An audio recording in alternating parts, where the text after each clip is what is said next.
All right. Is anybody home today? Welcome all to the program. It's your pal, Uncle Bruce here, the best friend you have in the markets, where we try to tell you what's going on, in the market and how to make money in the market. If you're a regular viewer, you already know most of what I'm going to tell you. If you're not a regular viewer and you happen to stumble across this show by complete fluke, the viewers of this channel make money in the stock market almost all the time, and it doesn't matter the direction, because they're option writers. They don't fall for the old playbook from Wall Street, where they always tell you to keep buying and never sell.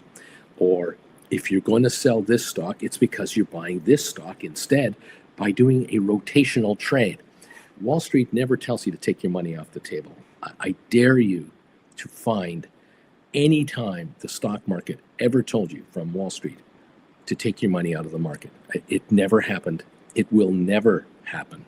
They need your money in the system to take their percentage of the action.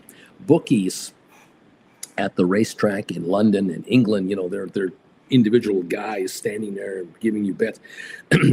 Bookies in America and Canada, they operate on these, which is incredible because all of us have one of these. There are billions of these everywhere. Bookies like FanDuel and you name all the betting sites, you know them all. They don't care who wins or loses a boxing match, who wins or loses a hockey game or a baseball game or the NCAA Final Four. You might think they do, and you may hear about articles that say, oh, the betting sites really took a bath on the Super Bowl this year. It's all BS. What they want and what they're looking for are participants to turn over dollars, because their attitude is simple. The more you wager, the more they're going to make. It's just a study of mathematics. It's nothing personal. It's just that the habit of gamblers is to keep rolling along with their bets. And a gambler that made money last time wants to make money this time. A gambler that lost money last time wants to get the money back this time and then make money next time. And so gamblers never stop gambling. And online brokerage firms and brokerage houses in New York, who are the biggest legal bookies ever licensed to do bookmaking, actually want your money to be in the system. And so the trillions of dollars in the stock market, the bond market, the currency market, the futures market, all held and controlled by your friends in Wall Street, in London, in Singapore, in Tokyo, in Shanghai, the world's financial centers with the largest skyscrapers on the planet. Go to Dubai and figure it out yourself. Abu Dhabi, go and check it out. Skyscrapers galore, occupied by bookies posing as investment professionals. They never want you to leave. Never, ever do we want you to leave. We'll rotate from one sector to another. Yes, indeed. We'll go from gold to silver gambling. We'll go from bond gambling to preferred share. We'll go into IPOs. We'll go into this. We'll go into that. But you never leave. It's like the movie The Firm. If you ever watched the movie The Firm with Gene Hackman and Tom Cruise, great movie. No lawyer ever left the firm alive that joined the law firm in Memphis. No lawyer has ever left the firm alive. Same thing in the business of the stock market. Once you're in there, they're going to try to keep you in there. I'm trying to get you just to make money in that game. It's rigged, okay? The structure is against you, all right?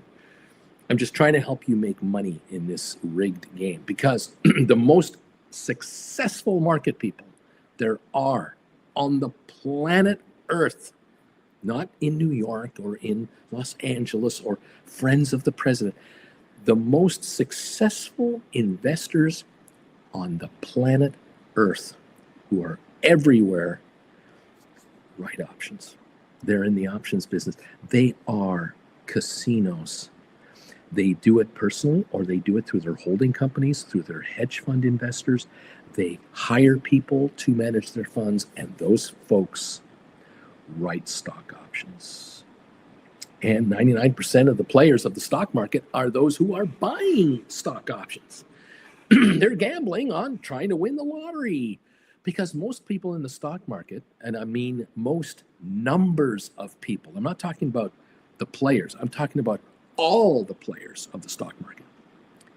Most of them are in the bottom 90 percentile demographically of the stock market, that are in the stock market. So they don't make $250,000 a year or more.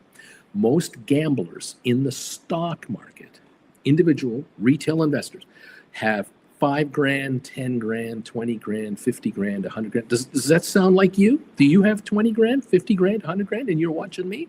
I have good news for even you guys. You can do exactly the same trading that the big boys are doing with billions and trillions, using thousands of dollars, single-digit thousands of dollars. I have viewers here who fill me in with commentary over here during the session that I'm on every day, Monday to Friday when the markets are open. They tell me, Uncle Bruce, I just closed an option trade that I did last week. I wrote 10 credit spreads, and I'll look at the trade and go, you used $2,000. You used $2,000 to do this measly little trade, and you made 80% of the profit of the credit you got paid. And I'm going, way to go. This is great.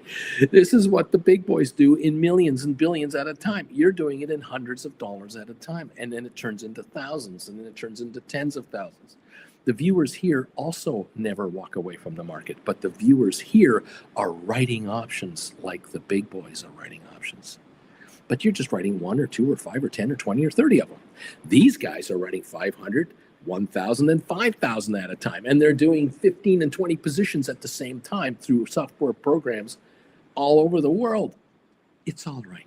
Don't worry about it. Let them make their billions and risk their billions. You make your thousands, and then you make more than thousands. That's okay. You'll build yourself into a top 10 percenter. If I have my way, I'm going to get you guys to make more than $250,000 a year. And it doesn't come from your job. It's not going to come from your office. It's not going to come from a promotion after 40 years of bloody service or 20 years of service or whatever the hell you've done out there. No, you're going to make $250,000 a year or more within a couple of years of starting to write options, because you're going to get used to the fact that you're winning. And you're going to realize this winning thing is pretty damn good. I like this game. I like writing options and watching them expire worthless. I love taking the profit as the contract loses its value. I love this thing. It's exactly what the guys in the private jets are doing all the time. Welcome to the party, pal. Thank you for joining me today from around the world. Say hi to me. The comments are open to all. Where are you watching me from? What's your high temperature going to be today? And what's the price of gas where you are? Has gasoline gone down in cost lately for any of you out there? A barrel of oil now is $66.76 in Texas. It couldn't even hold $67.68 from yesterday.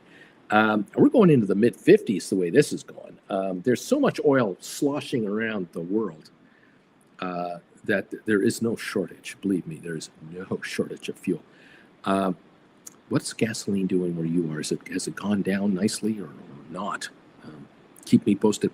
So far this morning, we've been green almost all morning, and right now we're up 10 points on the Dow, which, you know what that means? Nothing's going on. We're up 8 points on S&P, and the Nasdaq is up 50 points. We got nothing happening on a grand scale in a wonderful thing going on here. On the other hand, we don't have a bloodbath this morning. We're not down 500 points pre-market. So there's nothing really bad going on, but there's nothing really good going on. And today is interest rate day from the Federal Reserve. Powell this afternoon will have a press conference after the Fed meeting, and the results of the Fed meeting are announced to the world. Should be no change in interest rates.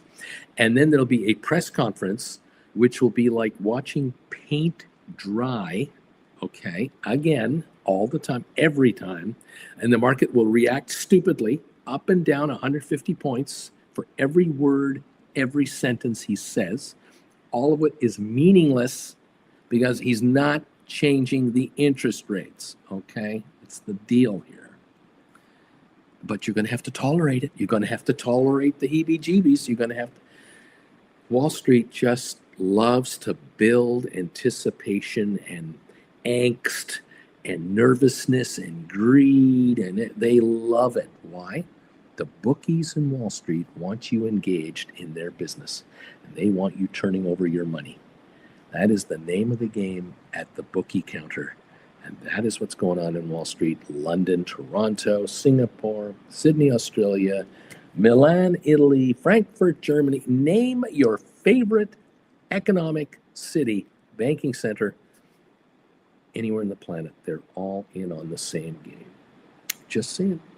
I'm just a guy in front of a computer that is not sponsored by a single corporate entity.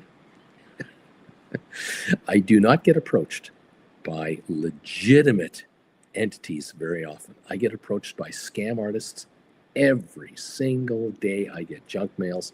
Hey, we've been looking at your channel and we really love your engagement stock markets with Bruce. They type in the name. We would love to talk to you about you. You don't see any logos and brand names around here, which allows me to say whatever the hell I want. I don't have to kowtow to some brokerage firm or some corporate entity out there. Congratulations to those of you in the last couple of weeks now. You've been stepping up, grabbing some of my classes. You've picked up classes on how to write options. You've not only picked up classes 1, 2, 3, 4. You're now into 8, 9, 10, 12. There's 18 of them available on my website right there.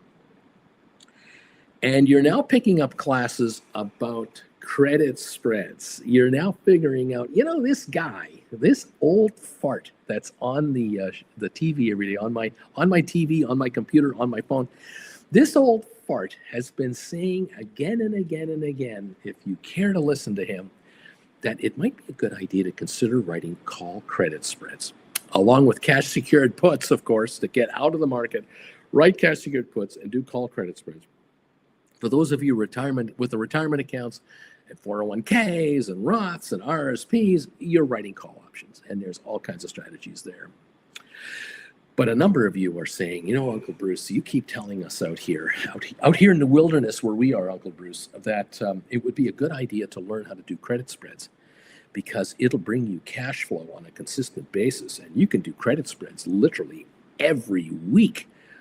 This is freaking great. These things expire every Friday. I can do a credit spread that has a contract that lasts 3 weeks, and I can close it out with a week to go for almost nothing. I love this game, Uncle Bruce. I'm turning over money several times a month and bringing in income, which replaced my paycheck so long ago. Congratulations to those class takers who are now grabbing those classes. I've got a poll question going today pertaining to the credit spread game, and I'm kind of curious to see what your reaction is to this. Thank you, by the way, for the thumbs ups this morning. Everybody's hitting the thumbs up button. We got 61 going.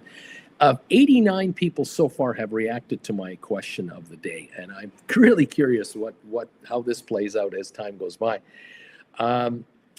Take the time, if you can, find that poll question and answer it, if you don't mind. The question is, or the statement says here, I started to write credit spreads on calls and puts.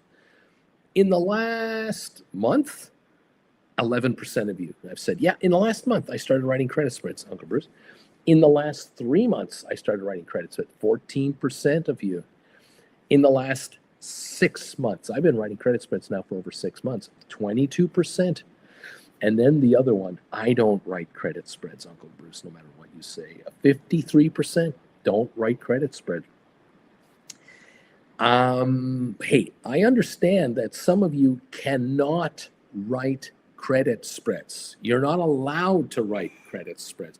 The only investments you have that you're managing are your retirement funds, your 401ks, your IRAs, your RRSPs, and other accounts around the world that are pension dollars that are not eligible or able to get into credit spread trades and other trades like that. You can only write call options. It's the only thing you can buy calls, buy puts, or write calls or write puts. That's all you can do, and there's limitations here and there. So I know you can't do it. So you're telling me, there's some of you saying, I don't write credit spreads because, and you're yelling at me, because they won't let me do it. But there are some of you out there who are watching me going, Uncle Bruce, you're talking about the riskiest of all trades, credit spreads. I'm not going into this department. And I'm looking at you going, risky? Really? Risky trades? Credit spreads? Do you know that credit spreads give you more control over the option market than any other trade out there? Because every facet of a credit spread is in your hands control. You control every facet of a credit spread. You decide whether you're going to write a call credit spread or a put credit spread, or whether you're going to write one of each, which is an iron condor. You're going to decide how long these contracts last. You're going to decide what the differential is between one contract and the other contract. We call that the spread. By way of how many dollars are you talking about? A $1 spread between a contract you write and a contract you buy. A $1 spread is a $100 max loss trade. It requires $100 of capital to do, and the most you can lose on that trade, $100. You want to write 5 of those? You're risking $500 on a $1 spread times 5 positions. The return you get is also controlled by you, because you don't produce an iron condor trade or a credit spread trade until you're satisfied with the credit you're going to get for the contract you write and the debit you're going to pay for the contract you buy. The difference between the two is a credit, because it's a credit spread, and you control which one you write. There is no rule saying, oh, you must do this one and this one. You can't fluctuate. You control every aspect. The distance between the contract you write and the contract you buy, you control. $1, $2, $5, $8, $50, name any amount you want. You want to do a $1,000 credit spread cost to you, that's a $10 spread. So you write one contract here and you buy the other one $10 away. That expired this Friday, that expired next Friday, or the Friday after, or the month from now, 3 months from now. You control every single aspect of the credit spread when you load it up. There is no such thing as a blank check, I have no idea what's going to happen to me kind of trade. Not at all. If you study how to do a credit spread, you quickly figure out, oh my God, I'm in control. I'm the casino, man. This is my slot machine. This slot machine that I'm creating, I'm building the slot machine with all the reels and all the payouts. And I am jiggering this thing so badly that anyone dumb enough to put money in this thing is going to lose their butts. I'm going to make the money on this trade. That's what credit spreads actually are. But you have to understand what is an option, what's a call option, what's a put option, how are they created, how do you write them, how do they trade, how do they react to market moves, what's an in-the-money, out-of-the-money contract, expiry dates, psychology of the player, psychology of the gambler against you. Those are your first 7 lessons. I mean, you have to take lesson after lesson after lesson. Of the 18 I've put out there, you got to get into 12, 14 lessons. If you're going to become a credit spread writer with some amount of knowledge in your head as to how this works, you got to take some time to understand what's going on, and you got to take my lessons. It's the minimum, the least you're going to do. Now, you want to take one of my lessons on my website, $200. What's the cost? $200 US. I can't tell you how many times, I literally cannot tell you how many times viewers of this channel will write a comment over here while we're up and running and trading along and say, you know, Uncle Bruce, it's the craziest thing. I mean, it's just silly. Last week, I did 10 call credit spreads on Rocket Lab, GameStop, NVIDIA, Tesla, unbelievable. I did 10 $2 credit spreads. I used $2,000 and I hauled in $300 on a credit spread. So I was 15% on my money as a credit. So my account is sitting there with $2,300. I had $2,000 of my money and I got $300 from the option market. I'm sitting on $2,300 and I gave $100 back 5 days later. And I kept 200 of the 300. That paid for one of your lessons. Here's the good news. I now have $2,100. I can use that money or any portion thereof to do another credit spread and then another and another. And my thinking is if I'm hauling in $200 last week and another $200 next week on another series of shrinking contracts, you know that I can afford to buy one of your classes every week from $2,000. Earn while you learn. I keep talking about that around here. Earn while you learn how to do this. Get off your fat lard ass and take some of these lessons and understand how this works. And then you too will be able to answer the question whether or not you're writing credit spreads or not. And you might be someone who says, yeah, I started a month ago. I started 3 months ago. I started 6 months ago, rather than I don't write credit spreads. Are you a loser if you don't write credit spreads? Are you an absolute flake and a failure in life? No. What's one of the greatest things about option writing is you get to decide what kind of option writing suits your tastes, your tolerance, your involvement. Are you one of these people that just likes to glance at the market from time to time and you're kind of a set it and forget it kind of investor? Well, then you're going to likely be a cash secured put writer who's going to sit on a mountain of money right now and earn interest on a mountain of money. And you'll do an occasional trade. If you're also the same kind of person, occasional person, you're going to be an option writer. You're going to write covered calls. You could be a covered call writer that only writes covered calls that are 6 months to a year in length.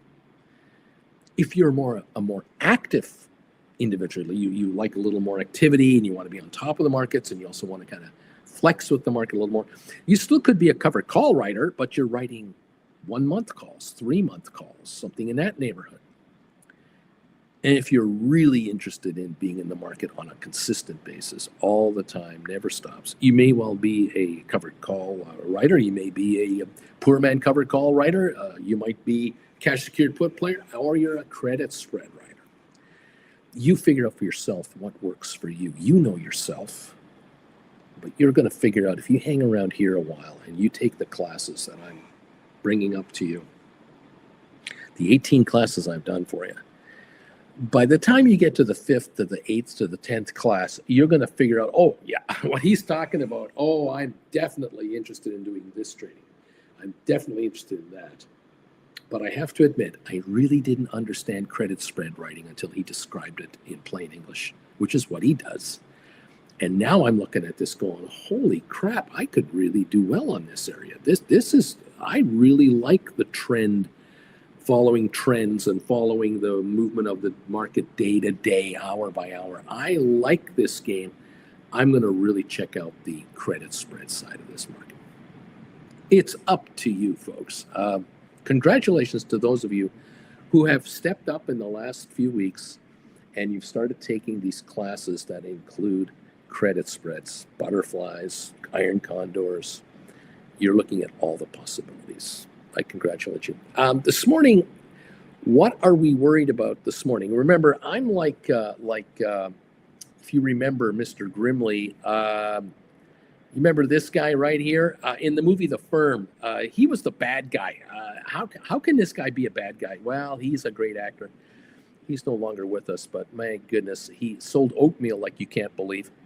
But he was also the bad guy in The Firm. And he had a line in that movie that I loved that says, what do you think I do around here? I get paid to worry when there's nothing to worry about. He was the head of security for the law firm in Memphis that was representing the mob, and he was the go-between between the mob and the lawyers to keep everybody happy and on the same page. Unfortunately, there were times where lawyers would step out of line in that little law firm, and he had to kind of take care of things.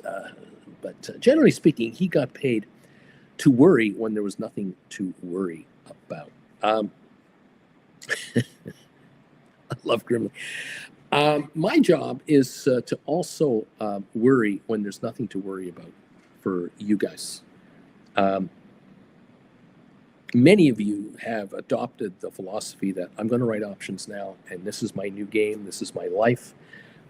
Bruce, you've changed my life completely. I used to be a gambler going after hot stocks. I used to be a buyer of options, hoping that they would go up 10 times in value overnight, and I would take 1,500, turn into 15 grand, and I could pay off my credit cards, and then I could load up my FanDuel account and go gambling again. I love you, Uncle Bruce. Many of you have found me and gone, this FanDuel thing is not working for me because I don't own FanDuel. I can't be FanDuel in the sports betting business, but I can be Caesar's Palace or the Bellagio, or I can be the Desert Inn or whatever I want to be as a casino owner, and I can make money writing options to the gamblers who are looking for the big win. Oh, if only I knew this 5 years ago. Uncle Bruce, where were you in 2018 when I needed you? I'm here. As of 2021. You started to find me here. And the good news is that in the last 3, 4, 5 years, the powers that be, the geniuses that produced this device, these kinds of devices, have perfected the apps and the computer systems within the apps to allow you to completely change your life if you know how to understand and how options work. 20 years ago, you could have had all the knowledge I had and made absolutely no money in the options market as a writer. You would have been eaten alive by commission rates. Commission rates would have buried you on all of your trades. There are viewers on this channel today who are doing trades on option writing where the margins are so tiny that in the past, the minimum commission fees that you would have to have paid to just do these transactions would have taken all your profits away. Today, there are viewers of this channel who are paying pennies on the dollar compared to what I used to have to charge my clients as an old stockbroker with an options license. You can make a ton of cash. You can now do trades as an individual stay-at-home option writer, or in your office in the cubicle hiding from your boss, or going to the bathroom and locking the door and doing some trades, then coming back to the office as if nothing happened. You can do trades now as an option writer that are more sophisticated and even juicier than the trades that professional desk traders used to do in New York and in Toronto, in London, anywhere. You're now able to do option transactions now that would have blown away every licensed option stockbroker and manager from the 70s, 80s, 90s, and even 2000s. All of my contemporaries, all of my fellow people that were all once licensed, and we were all investment advisors, and we were your stockbroker back in the day, we would not have believed it if Uncle Bruce arrived in a DeLorean with a flux capacitor and landed and popped into the office that I would have worked in 1983 and brought me a coffee from Tim Hortons and a couple of donuts and sat in my office and said, I'm you from the future. I'd be looking at this guy going, you're pretty good looking. I've got to say, man, you held up pretty well. Bruce from 1983 to Uncle Bruce in 2025, not bad. But listen, what's with the thing in the middle? And I say, don't look at that. Listen to what I have to say. You loved ice cream then, you love ice cream now, but here's what I want to tell you. The future, my friend, the future is full of possibilities. And I'm going to talk to you about what it's like to write options in 2025 compared to 1985. And I would have sat there as branch manager, vice president, in charge of 45 employees in the brokerage firm. And I would have looked at myself and went, you got to be kidding me. This is where we're going. And I'm going to say, yes, it's the best of the world and the worst of the world all at the same time. And I would start to panic. First reactions, I panic because I would go, you mean to tell me that people on their own, out of their houses, can buy and sell options and write options and do option strategy trades without consulting a stockbroker for advisement? They have no backup. They have no one to go to for advice. They have no one to talk them out of stupid trades. They have no one to guide them.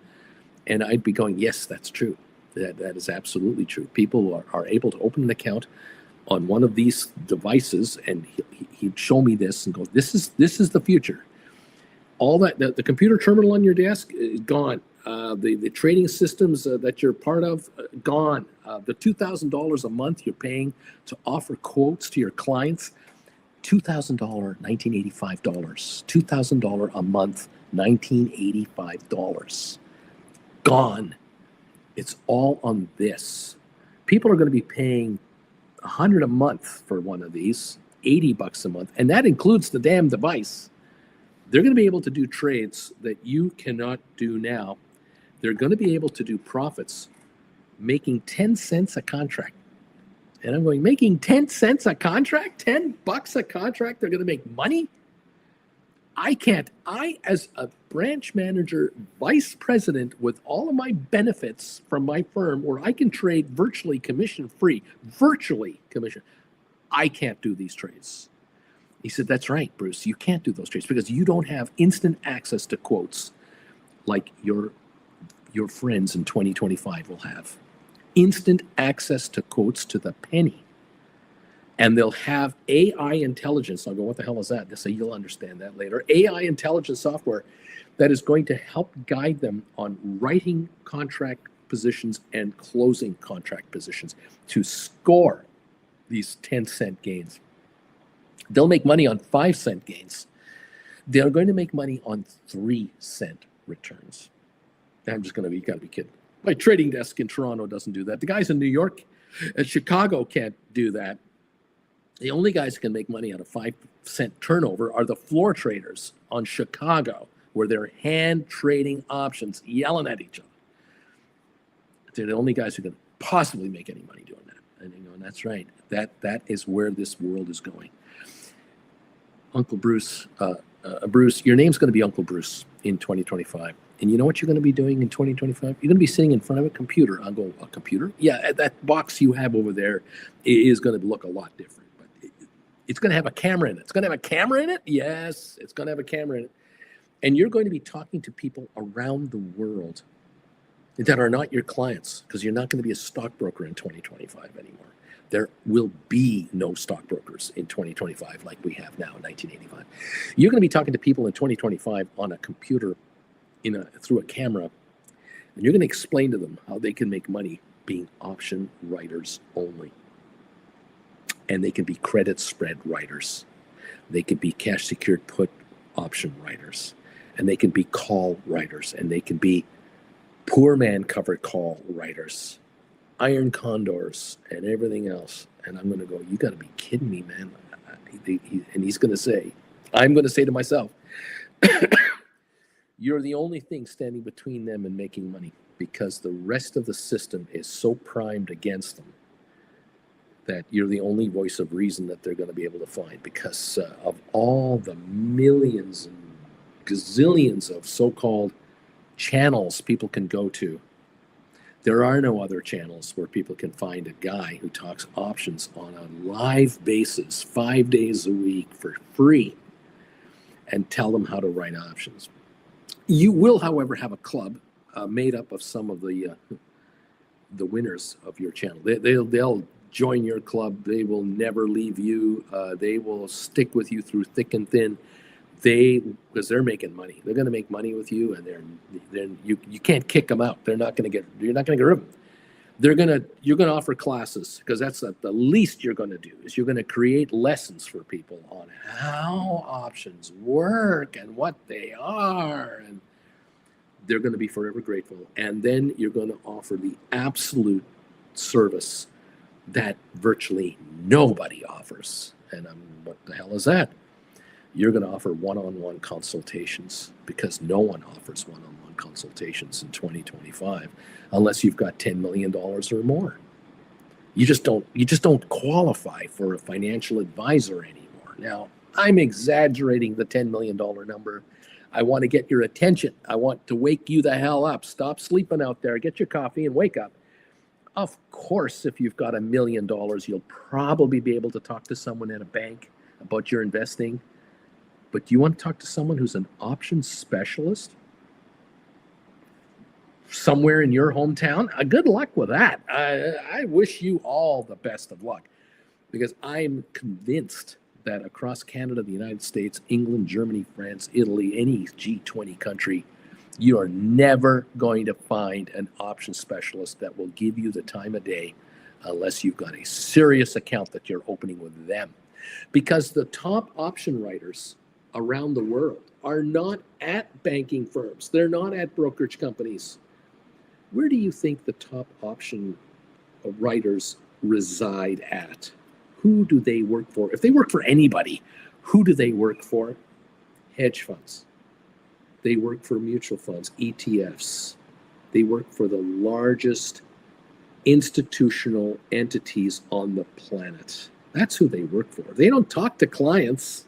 They get pestered by their managers to manage the house money that we got going here. Because hedge funds make a percentage of profits. They charge an admin fee, 2% a month, plus a percentage of profits. And option writers are cranking dollars over all the time for the house. You, as a retail investor, you're on your own. And that's what I would be telling myself in 1985.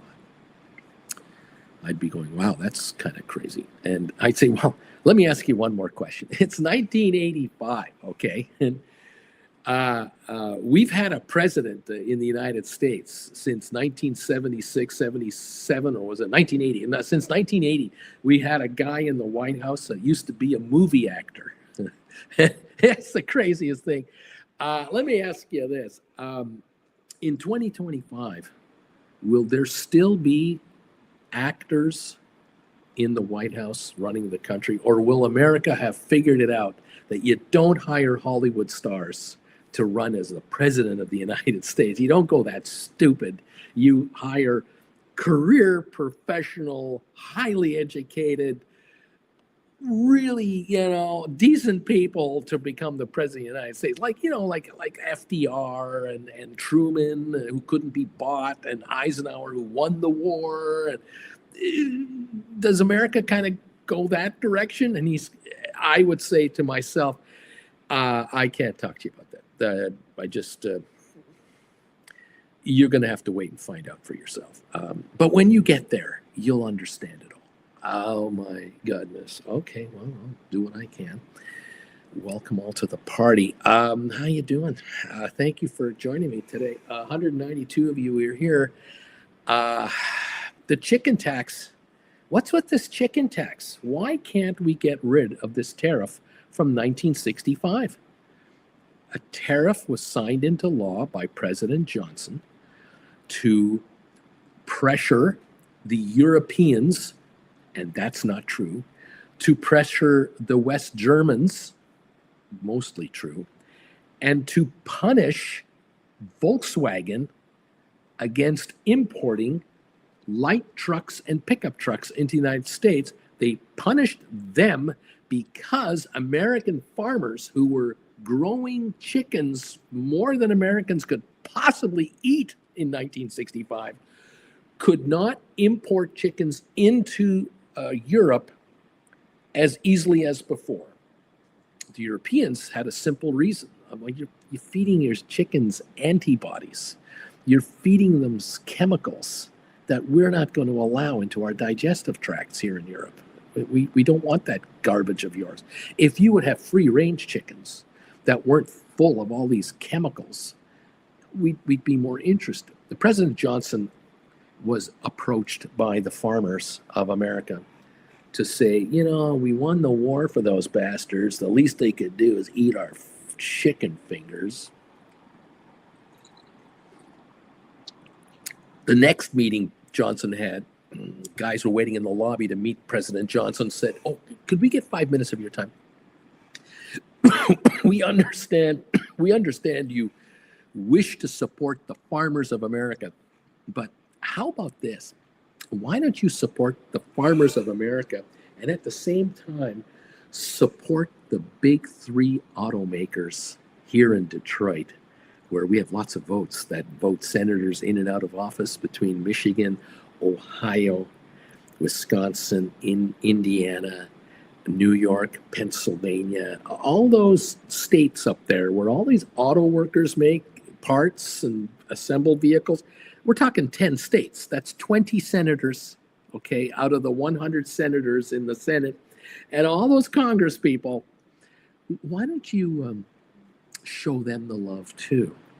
So keep the farmers happy in rural America and keep the senators and Congress people happy, your voters happy in industrial America by proposing a tariff to protect chicken farmers, while at the same time protecting American auto manufacturers, truck makers, and put in a 25% tariff on all vehicles coming into the U.S. that are classified as light trucks and pickup trucks.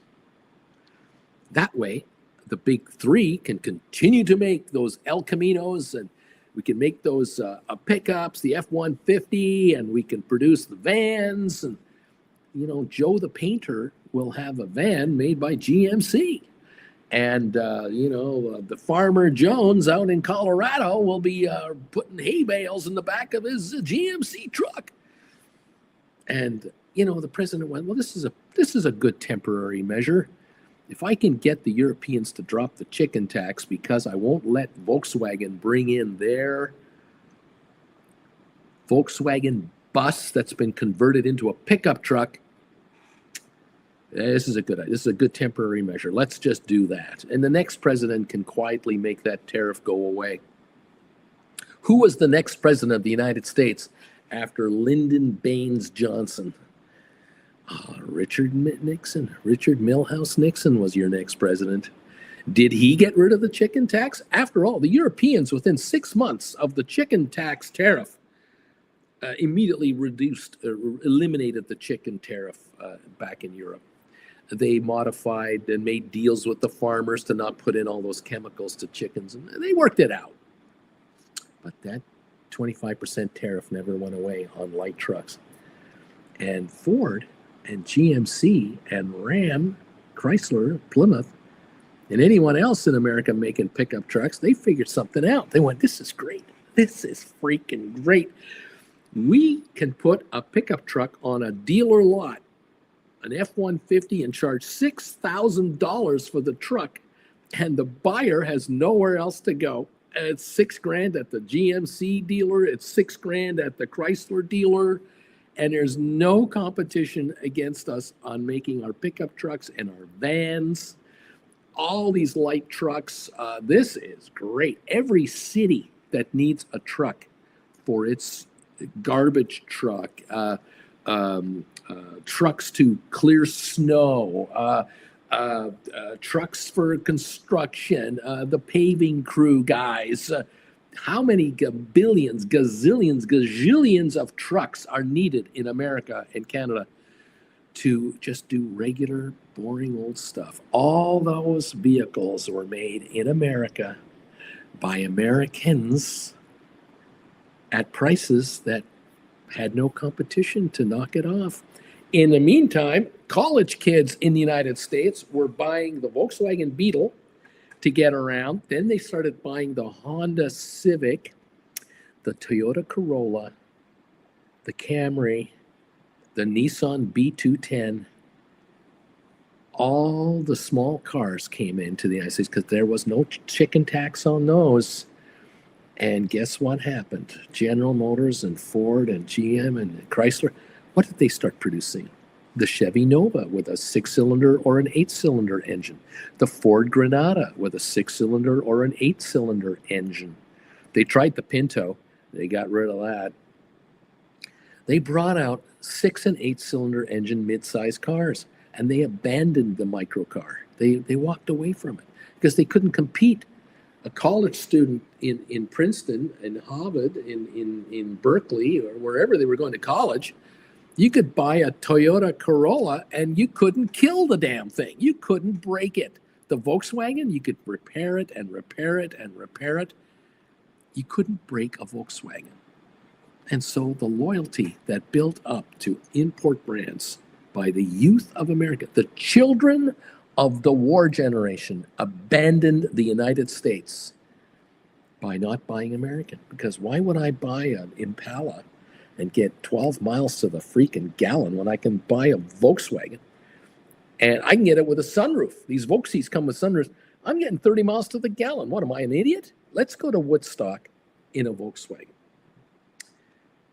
This is what happened. The children of the war generation turned their backs on the garbage that America used to make out of Detroit. And the trucks were garbage too, because they rusted in 2 or 3 years.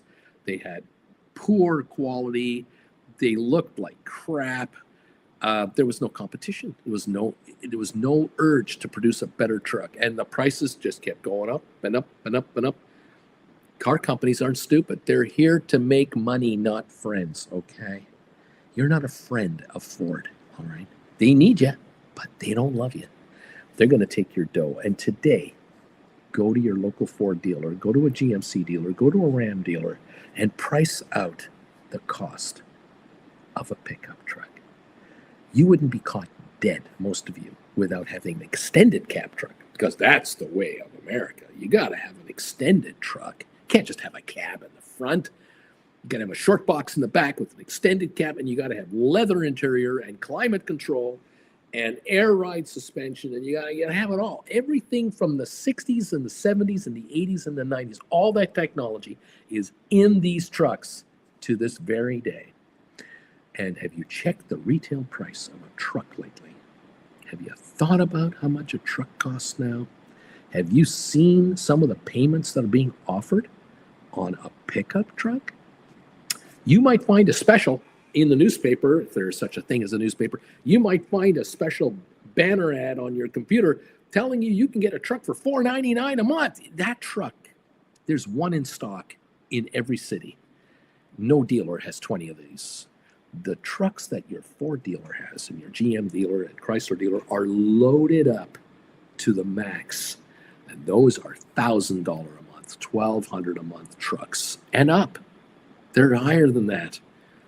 And there are saps among us who buy these and lease these to this very day. 25% of the price is a tariff that would be imposed on an imported truck against you. And so in reality, if Mercedes were allowed to bring in an extended pickup truck, extended cab pickup truck, and BMW could do it, and Volkswagen could do it, and Audi could do it, and Toyota could bring in a truck like Hyundai from South Korea, and Toyota could make the truck in Indonesia, or could make the truck in a third world country like Bangladesh, Pakistan, India, and import it into the USA, you would be able to buy an extended cab Toyota, Nissan, Sonata, any other brand that would look very similar to your Ford and GMC and Ram truck with all the bells and whistles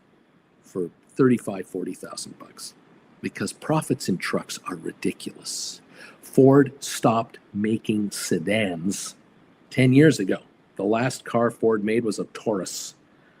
And that Fusion car, whatever they made. They stopped making them a long time ago. They only make trucks and SUVs. There is no money in vehicles for Ford. But you are now being offered the wonderful new 2025 vehicles for 80, 100, 120 grand each. Knock yourself out, America, Canada. Canadians are shocked at the cost of a pickup truck. It's unbelievable. The chicken tax from 1965 is still here. And I'm asking the question, all the tariffs that are being imposed now, over time, will they ever go away?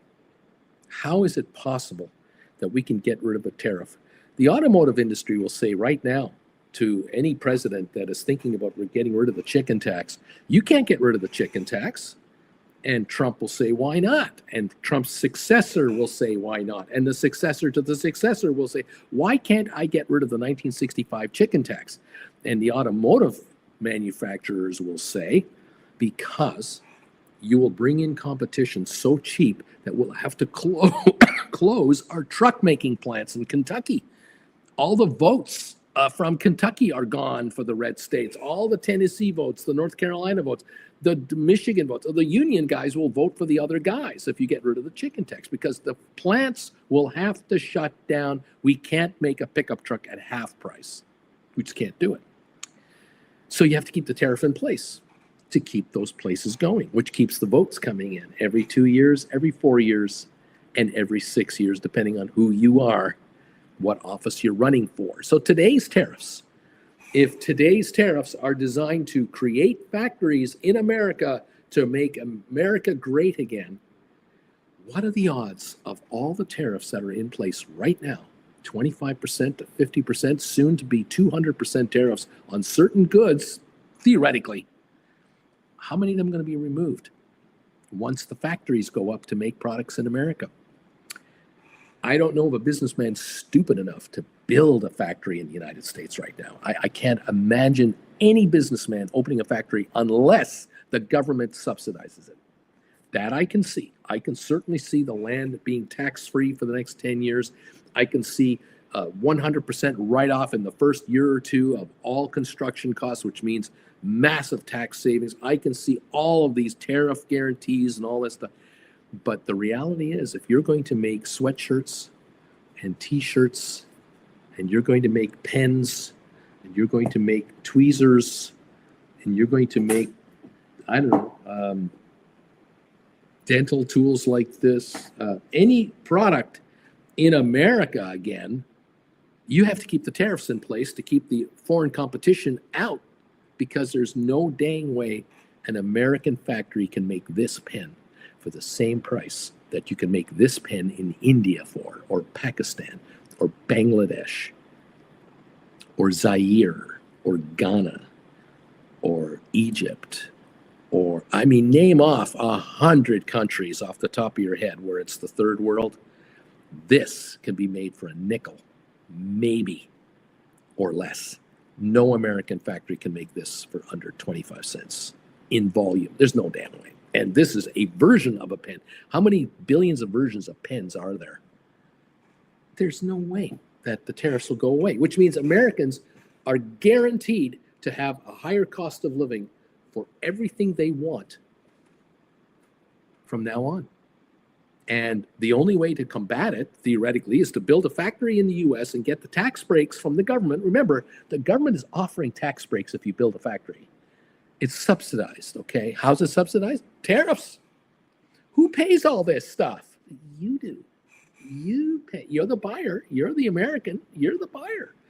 You pay. You pay now at retail. You pay down the road, because the tariff will never go away. So the factory in Indiana, the factory in Omaha, the factory in California, the factory in Washington, the factory in Florida, name any state you want. I don't care. Wherever the factories are, will produce product and sell it at retail at prices equal to what you're going to be paying when the tariffs are in place. That is the new normal. Welcome to a lower standard of living. To me, I sit here and I go, these Chinese cars that they're making now, these electric cars in China, how many times have you heard it said that Chinese cars are going for $25,000 to $30,000, where Teslas are going for $45,000 to $50,000? And if you want to import a Chinese vehicle into the United States, it's a 100% tariff. And you want to bring it into Europe, it's a 100% tariff.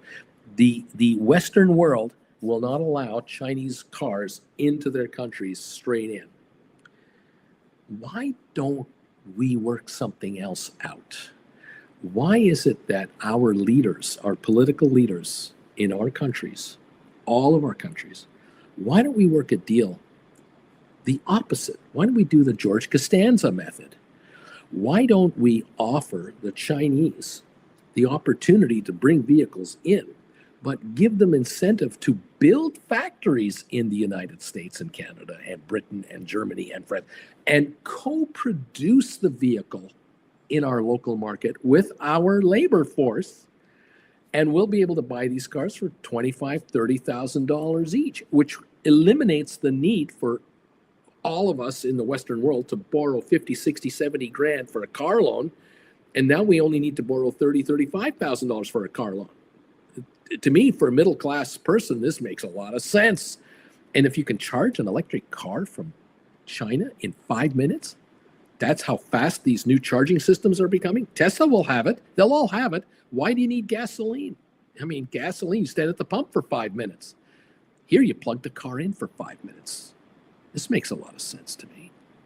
Why don't we create jobs to make products in our countries and or offer reciprocal zero tariffs on everything? Allow wheat from America and Canada and timber into these other countries without tariffs, and allow their finished goods into our countries without tariffs.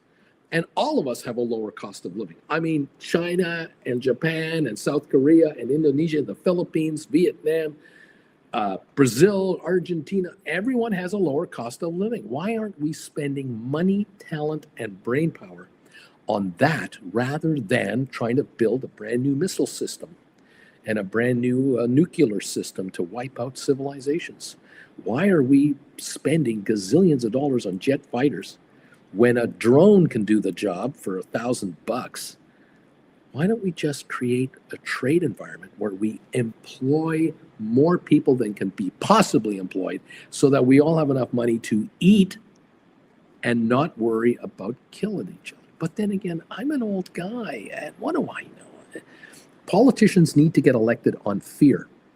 A politician can get you riled up, scare you into voting for him or her by telling you it's someone else's fault. Everything is someone else's fault. The enemies are coming to get you. And you'll just, like a lemming, vote for that person again and again and again. Mark Rubio made a career getting elected as a senator in Florida by riling up the anti-Cuban vote every time he did it. And now he's a lapdog for you-know-who, the bootlicker of bootlickers, wanting to make Canada a 51st state, having the gall to come to Canada for a G7 meeting, and in Canada, on a microphone, with Canadian cameras aimed at him, saying, I think it would be a great idea if Canada became a 51st state. How this guy didn't get a pie in the face, I have no idea. Security must have been pretty tight around this moron. Unbelievable. Why don't we concentrate on making money? Why don't we just concentrate on making jobs? Why don't we concentrate on getting our kids educated? Why don't we concentrate on just making people economically wealthier so they don't have to turn to nefarious activities to get by? Isn't that cheaper? Isn't that easier? Obviously, I'm missing something. Yes, I'm missing the political factor, because I'm not looking to get elected. I don't want my kid to get elected. But there are those out there who are professional electors. They get elected generation after generation. They never leave. And the latest example is Mr. Erdogan in Turkey. There's only one candidate for the opposition party against him in the presidential election that's coming up in the next little while. That is the mayor of Istanbul, the re-elected mayor of Istanbul, who wiped out Erdogan's party in the last election, the regional elections. He got arrested last night under terrorism charges. Oh, and by the way, in Turkey, you can't be the president unless you're a university graduate. You have to have a higher learning degree to qualify to be the president of the country. Apparently, in the 70s or 80s, when this gentleman who just got arrested was a graduate of a university, there were inconsistencies in his university documentation. He's in jail right now. There are no opposition members running for president of Turkey other than the dictator himself. The playbook continues. 80 million people are in Turkey. They can't get rid of him. He will leave in a body bag when he's good and ready. He's 80 something now. What's happening in Washington? Do you want to know? Thank you for joining me. Thank you. Welcome to the party, pal. I'm just an old man ranting and raving, unsponsored. I appreciate you being here. Larry, you've rung the bells, and I appreciate it. People around here are going to make money now, and don't be too mad at me for my opinions. It's just my thought. You have yours, I have mine. Let's move on. Let's make money. Let's try to get you richer. Thank you all so much for joining me today from around the world. I can't tell you how much it is appreciated. Let's get you kids richer. It's nothing. It's nothing personal. We just want to make you richer. We're going members only on the commentary now. That's what we do when we start trading. So become a member of this channel if you dare. If you want to make money like the rest of these kids, then there's only one thing you have to do. Well, there's a couple of things. One of them is become a member of this channel, and the sooner you become a Gold Bagel member, the better, because you're serious about making money. That's the first thing. And the second thing is there's some classes waiting for you that perhaps you should be taking, 18 of which are available now. Get your butt over there and grab those classes. Learn how the rest of this market writes options and makes nothing but money. Thank you for 116 thumbs ups. Thank you now for 174 answers to the question of the day. This is great. I started to write credit spreads on calls and puts in the last month, 3 months, 6 months, or I don't write at all. Put in your guess, put in your answer to that question ASAP. I want to see 300 votes there, maybe more. And I want to see 200 thumbs ups today, maybe more. Thank you all for joining me today, hanging out with us. I love it. Did you notice that our friend in Washington had a phone call with his friend in Russia? Did you notice that? And did you also notice that when it was all said and done, guess how much our friend in Washington got out of the guy in Moscow? Have you figured it out? Has it occurred to you what he ended up getting for the world from that guy? There's a term that I like to use once in a while. I believe Chris Farley used the term very accurately when he was on Saturday Night Live. Something about living in a van down by the river. He would tell the kids that he was trying to, inspire to be greater, that your life isn't going to amount to jack squat. Do you remember that term? Yeah, well, that's what our friend in Washington got yesterday. Jack squat from our boy in Moscow. Our new ally. Yeah, he's not going to bomb out power stations anymore. Guess what happened last night? A whole bunch of power stations got blown out all over the Ukraine. Funny that took 15 minutes. He got jack squat, and he's going to get jack squat from this guy because this guy is so crafty, so smart, and so organized that our best friend in Washington is clueless, has no idea what he's up against. But hey, he's not my president. I didn't vote for him. I don't. It's all right. Thank God I'm not a young man in the Ukraine. Thank God for that. Thank you, everybody. Nice to have you here. Gilgo is here. How you doing there, Beach Slayer? Thank you for this donation. Uncle Bruce, I have $115 SoFi covered calls that expire in 2027. Should I just fold my arms or roll them closer in time on a bloody red day? What are your thoughts? All the stocks at what, $12 right now, $12.05. These are out of the money contracts. They're I don't know if they've depreciated since you wrote them. I have no idea what you got for them, when you wrote them, how much you got for them, where you're at, now.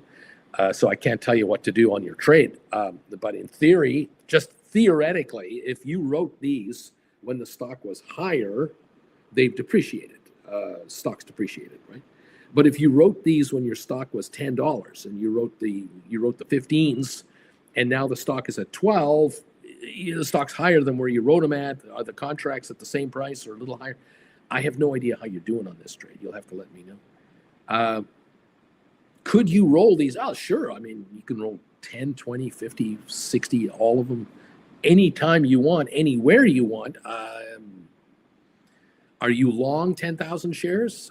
You could theoretically buy these back, sell your stock, and write cash secured puts for 15 all the way to, say, Jan 26. That brings it in a year, but go on the put side and have nothing but cash in your account on the entire trade. You could consider that. And obviously, if the shares go to $16, $18 later this year, the $15 puts are worthless. Then you'll roll them to 20s and probably haul in $4 or $5 a share additional cash for every contract you write on top of the cash you're going to get now. Would you be happier with that? Get your pen out, get your calculator out, check the option chain, do some calculating. Congratulations on your position. I'm sure you'll be fine. There you go. Welcome all to the program. Thank you for being here. Stephen, hey, Bruce, I'm Mr. Smarty Pants. I know everything about the market. Stephen, I'm teasing. For advanced traders, which lessons do you suggest? I want to avoid lessons telling me what a call option is or what a cash secured put is. Which one should I go for? Well, go and check my list. It's down below in the description. I've listed all the lessons right there. Each one is adding to the next one, adding to the next one, adding to the next one. I have no idea what this means. Advanced trader. I don't know what that means. You may want to write me a private email and explain yourself a little more fully to me, because I understand right now you're limited to how many characters you can type, and there's only so much you can say, and fair enough. If you become a Gold Bagel member of the channel, you'll be able to join the Discord group, which is the 24/7 chat group that goes on here. I'm not part of that, but you can join that too. Send me a private email, become a Gold Bagel member, tell me your handle, and I'll send you the link info for that as well, so that you can be a LinkedIn, you can be a Discord member, and you can now go after classes that work for you. And welcome to the party, pal. Join the gang around here. We're all trying to help everyone here get richer. Thank you very, very much, all of you.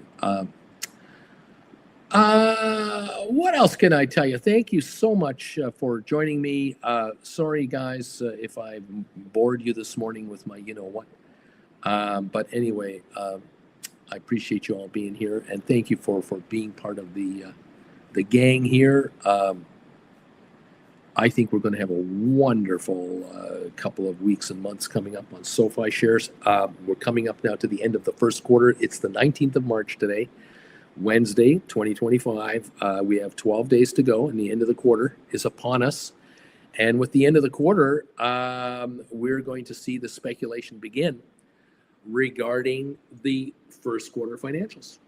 And by how much did the company beat the estimates? That is, of course, the game we play every quarter. Noto just has a habit of destroying the number every time. Then he revises the next quarter and the next quarter, and we all go, "That's too low. You're sandbagging us." And will the shares run from where we are now to the 16, 18 level before the earnings come out? Will the shares run to $20 before the numbers come out? Will the shares go to $22, $24 after the numbers come out? Because the beat is so insane. The number of members is so much higher than what people were guessing. The cash flow is surging. There are another 5, 10, 20 billion of capital coming into the bank from all kinds of sources. What? We have got stuff to talk about here. And right now the stock is $12. It's kind of on sale. Yeah. I'm kind of excited for SoFi, as I always have been and always will. S&P 500 inclusion sometime this year. I think it's a possibility. I really do. I would love to have it sooner than later, but I know it's coming. It's just a matter of time. This stock will pull a Palantir. It will do a Palantir. Now, does it mean it goes from $12 to $125 a share in 3 months? Probably not.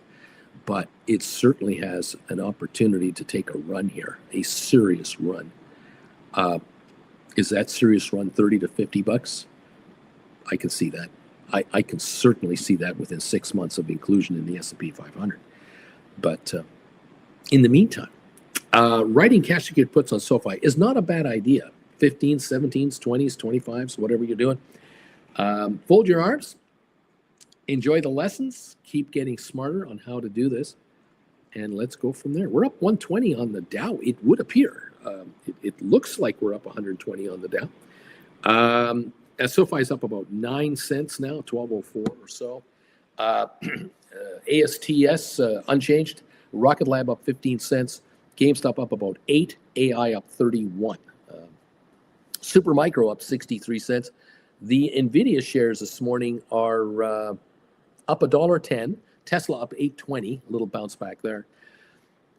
Palantir up 44. MicroStrategy up $7. Costco is up 4.55. Coinbase up 3.40. It's a green market. Google up 1.11. Apple up 2.48. That's the best morning Apple's had in a while. Microsoft is up 171. Thank you. Netflix down 23 cents. Meta, the old Facebook, down 140. Eli Lilly up $7. Amazon down 6 cents. Nothing serious to worry about there. Uber up, make it down 39 cents on Uber. Adobe up 2. Cisco up 43. AMD down $1.05. Unity up 26. Enphase up 95 cents. That's what I see going on right now. Way to go, kids. Giddy up, everybody. 130-point gain on the Dow and 15-point gain on S&P and 95 on NASDAQ. It would look like we've got a positive start about 12 minutes into the show, into the trading of the day. Way to go, everybody. Welcome all to the program. Thank you for joining me from around the world. Say hi to us if you like. It'd be nice to hear from you. Appreciate you all being here with me today. And like I say, it's, another fun time. Amy, thank you for the 96 thumbs up. Bryson, thank you for 97 thumbs ups today. I just didn't have time to get to you guys with all your commentary. Thank you all for joining us today, and welcome to the show. Lots of folks talking to each other this morning, which is just wonderful. That's kind of the thing. Brian, I'm looking at SMCI $35 cash secured puts for Jan 26. I can get $9 for these. They're out of the money. They're 35s. The stock's at 38.27. I can write $35 puts that are out of the money, 327, that die in 9 months, and they're willing to give me $9. That means that I would have to actually pay $26 to buy these shares if I were to be exercised. Is this a good trade, Uncle Bruce? I hope you've done the trade already and now you're telling me about it. I don't want to hear you're thinking about doing this trade. Get going.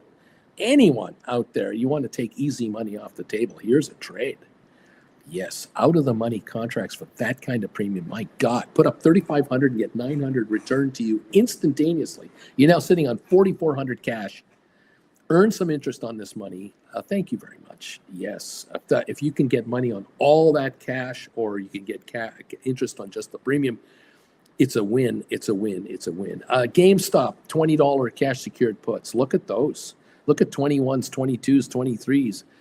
Rocket Lab, $15, $16, $17 cash secured puts. Take a good look at those. Are there premiums available for you on those? These are out of the money put contracts. I'm not even talking about in the money put contracts. Wow. Anyway, there you go. What else is going on here? Thank you all for joining in. Do let me know. How are you doing on your option trading? What options are you writing and what are you getting for them? What kind of credit spreads are you working on? We're up 120 on the Dow now. Looks like 140. We're climbing a little bit now. We're up 19 on S&P. We're up 86 on NASDAQ at the moment.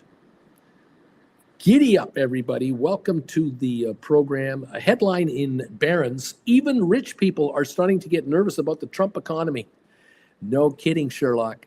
When the markets slump, and you got these high flyers that made 25% return in the last year of the Trump presidency, and they made 25% return in the third year of the Trump presidency, and now guess who is screwing it all up? Yeah, they'd be nervous. I would say they're getting nervous, because when you lose 10% after gaining and gaining when you're way up here and you lose 10%, that's a lot of money.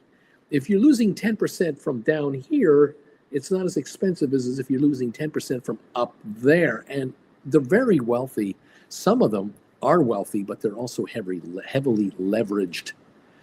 And they're getting nervous. You damn right they're getting nervous, indeed. And you got a president who's flippantly talking about, well, we might have to have a bit of a recession, but the reset will be worth it. I don't like hearing that. No one voted for that program. I rest assured, I don't think Elon Musk was backing Donald Trump for president of the United States with what, $270 billion of his own money, whatever that number was. It was insane. He did not envision his stock going from the 500 area to the 230 area. I don't think that was in the plan. I might be wrong. Maybe Elon loves losing 50% of his net value. Maybe he's kooky that way. I don't think so. I have a suspicion that there's a few folks in Wall Street and also in the super PAC backing business who are going, look, this Doge thing and all that. It's nice and all, and it's cute and all. Like, George McFly is cute and all, but he ain't that cute. What's going on? I'm just a guy sitting here going, what the hell is going on out there? Brian, make that move. Tell me you did it. Please tell me you did this move, please. I love these trades. Giddy up, everybody. We're down 25 cents on a barrel of oil. 66, 68 or something like that. Welcome all to the show from around the planet. Up 134 on the Dow, up 14 on S&P, up 56 NASDAQ at the moment. Apparently, Apple, our shares are making the Dow gain part of that 125-point run. So thank you, Apple. That is kind of nice. We'll see what's going on here. Apparently, Apple, NVIDIA, and Boeing are making the Dow go higher today. That's interesting. We'll follow that. We're up 188 on the Dow Jones now. That is climbing again. Thank you. Winners on the Dow. Let's rattle them off.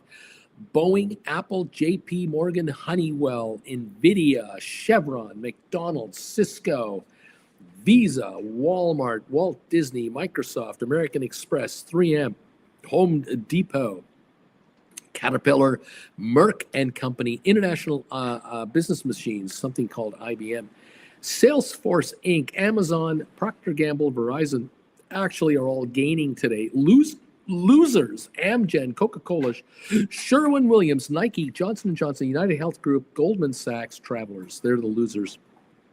Travelers is down 1/100th of a percentage point. Goldman is down 8/100ths of a percent. United Healthcare down 13/100ths. Johnson & Johnson down 0.15 of a percent. There is nothing on the downside to worry about. It's all green here. Boeing's up 5.6%. Apple 1.3. JP Morgan up 1.1. Giddy up. Oh, geez. Oh, geez. What's happening here? What's going on, Eddie Jen? What's going on? What's happening? Oh, I'm in such trouble. Just opening blinds. She's opening up the blinds. There you go. Look at your SoFi. It just popped here. 12.20 up 20 cents. Here goes SoFi. I think the word is zzz. Yes. Here we go. 12.20 on your SoFi. What is making it pop 25 cents like that? What happened just this second? Something's going on. Okay. Go SoFi. Giddy up, everybody. Let's run this puppy. Oh, yes. Welcome all to the show. Good morning, Auntie Jen from Larry Titus. And good morning from Splair and Walter Young. Comment here from Savage of Wall Street. I received a bill yesterday, says Savage of Wall Street. I received a bill yesterday from when my daughter broke her arm back in November. After including insurance and the deductibles, I got to pay $1,100. I wrote one SMCI 35, one ASTS 25, one Unity 20, Unity 20, $20 cash secured put, expiring June for 5, 5, and 2, $1,200. Paid. Done. Told his daughter to keep climbing trees. Don't worry about it. Daddy can cover it. That's what I'm talking about. That is what we're talking about on this channel. Now, he says, reluctantly, mind you, I wrote those cash secured puts yesterday because the Fed speaks today. And quite honestly, I'm totally okay buying those companies at those prices. Yeah. You got to make that cash secured And put real, Uncle Bruce. That's one of your comfort levels. Is that I will buy that share at that price Anytime. $26 for SMCI. Oh, give it to me. Yeah. Make me buy this stuff. Good morning, Auntie Jen from Mandu number 5. Yeah. So how's it going? Good. A little easier for you getting up this morning.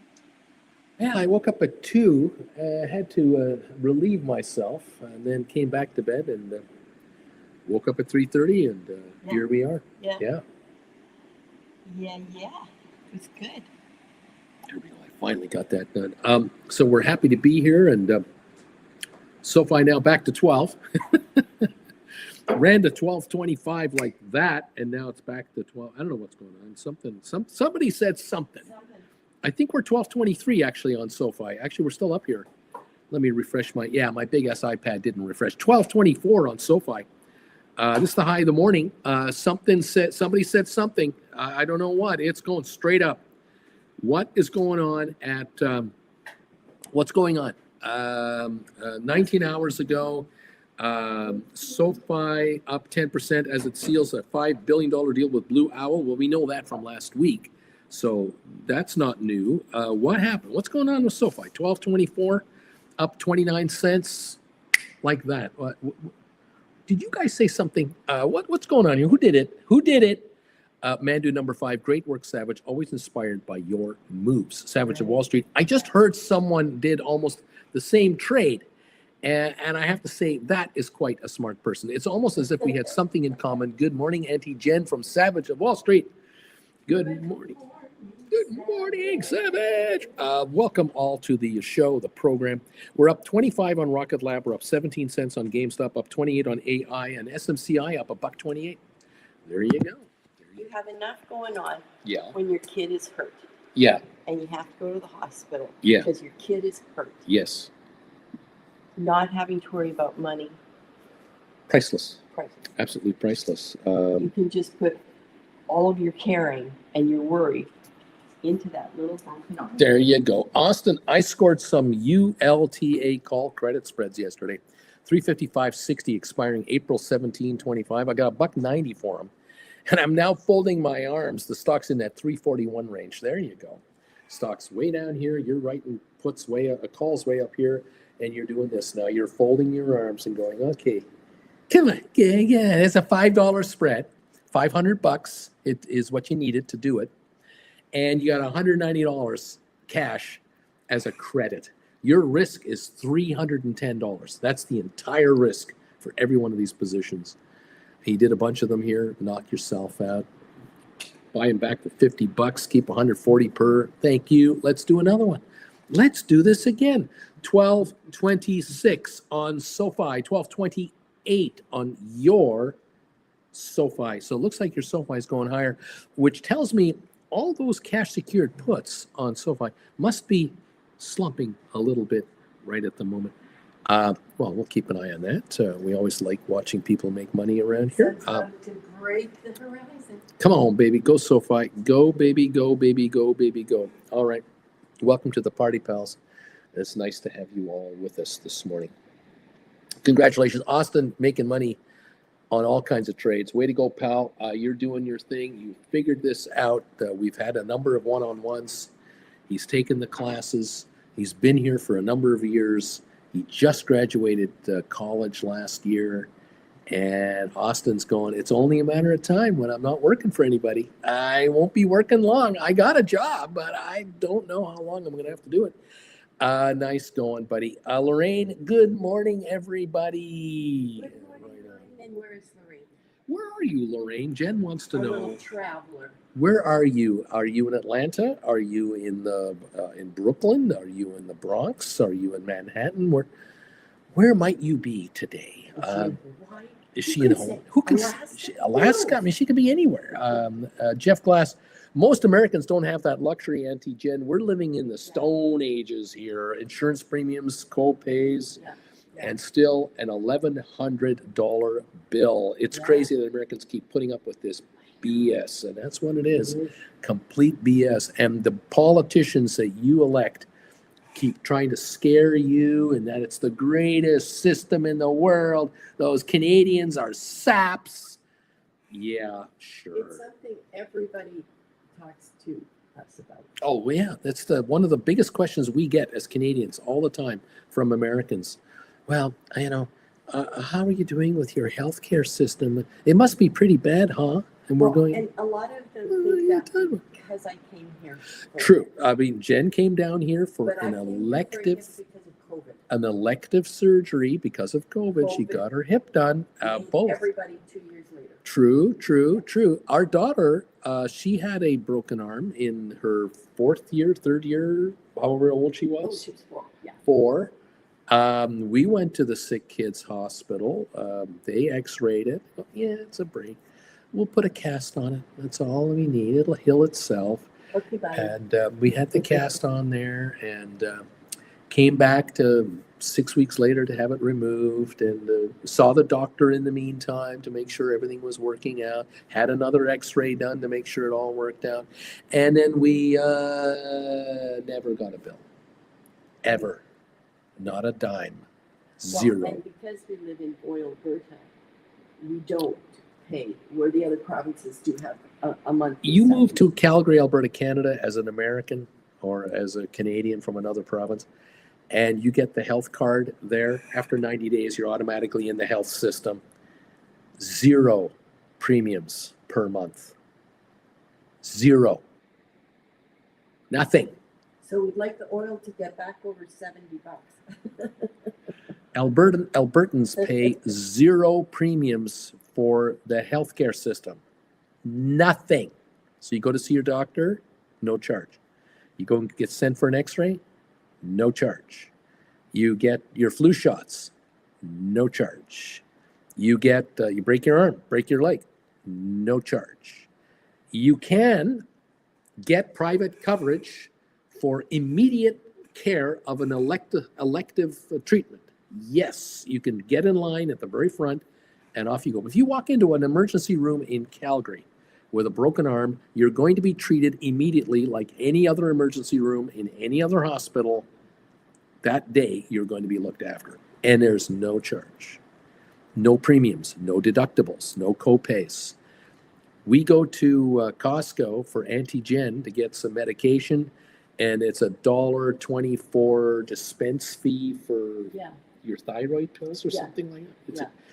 It is almost laughable. Now, there are medications that we have to pay for, depending on what they are. Yes, but they're not like American prices.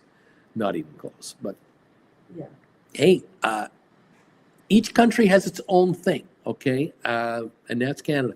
If you don't understand the system, don't criticize it. Walk a mile in the shoes first. Canadians around here in California, where I am, if a Canadian falls down and fractures an ankle badly, and they can just wrap it up and get to the airport and fly home this afternoon for $800 one way right now, they'll do it because they'll go right to the hospital from there and they'll be treated tonight for nothing. You walk into the Eisenhower Medical Center clinic around here as a Canadian, you're going to be nailed $5,000. That $800 plane ticket is a nothing burger all of a sudden. Just saying. I'm just saying. It is what it is. That's all that it is. Thank you all. Lorraine, number 132. I'm looking out my kitchen window at the Hudson Yards, New York. In New York. Welcome, Lorraine. Giddy up, giddy up, giddy up. A Beach Boy, Savage, seeing and raising down payment for a family. 2-week summer vacay in the Far East, estimated $25,000. Wrote 20 SMCI 35 Jan 2026 at 8:81 to 9:03 yesterday. Hi, Auntie Jen. How are you? That's a pretty nice looking family you're sending on vacation. And that's a pretty nice looking contract, right? You did there too. $900 times 20 18 grand came in the front door. That kind of helps pay for it. But he's got to give Credit Savage a little time. His kids have to grow up. That's right. I mean, Then start popping out. Savage will be a grandpa eventually, but you'll catch up to Beach Boy. We're up 212 on the Dow now. We are holding it to that. SoFi still at 1223. It looks like up 28 cents. SoFi reached 1229 just a few moments ago. 4.4 million volume. Nothing insane, but there was a pop in the stock. I don't know why. I don't know why, but something popped that market. We'll take it, of course. Are we giving it back? No. We're down 33 on ASTS, Rocket Lab up 9, GameStop up 17, AI up 33, and SMCI is 39.40 at 150. And Beach Boy sitting on 20 cash secured puts, sitting at 35. Or did he write calls? And in any event, Beach Boy is, just sitting there going, it's all right. I'm a happy guy. There you go. Splair is getting this Canadian thing figured out. He's going, it makes sense. The way you explain it kind of makes sense to fly back rather than, that makes sense. There are Canadians here who get ill, they drag themselves on an airplane and go back. 3 hours from here, we're back in Calgary, and they're heading to a clinic up there. No charge. Yes, there you go. Obviously, there it is. There it is. Just saying, that's just what it is. 12.24 up 30 cents on SoFi. 12.25 ballpark right now is what we seem to be doing here with SoFi. We're up 0.91 of a percentage point on the Nasdaq, almost 1 full percent gain. 2/3 of a point up on S&P, and the Dow's up 0.5 percentage point. So there you go. Zeta State, how come the Russian ruble is up 40% since Trump became president? Why is that?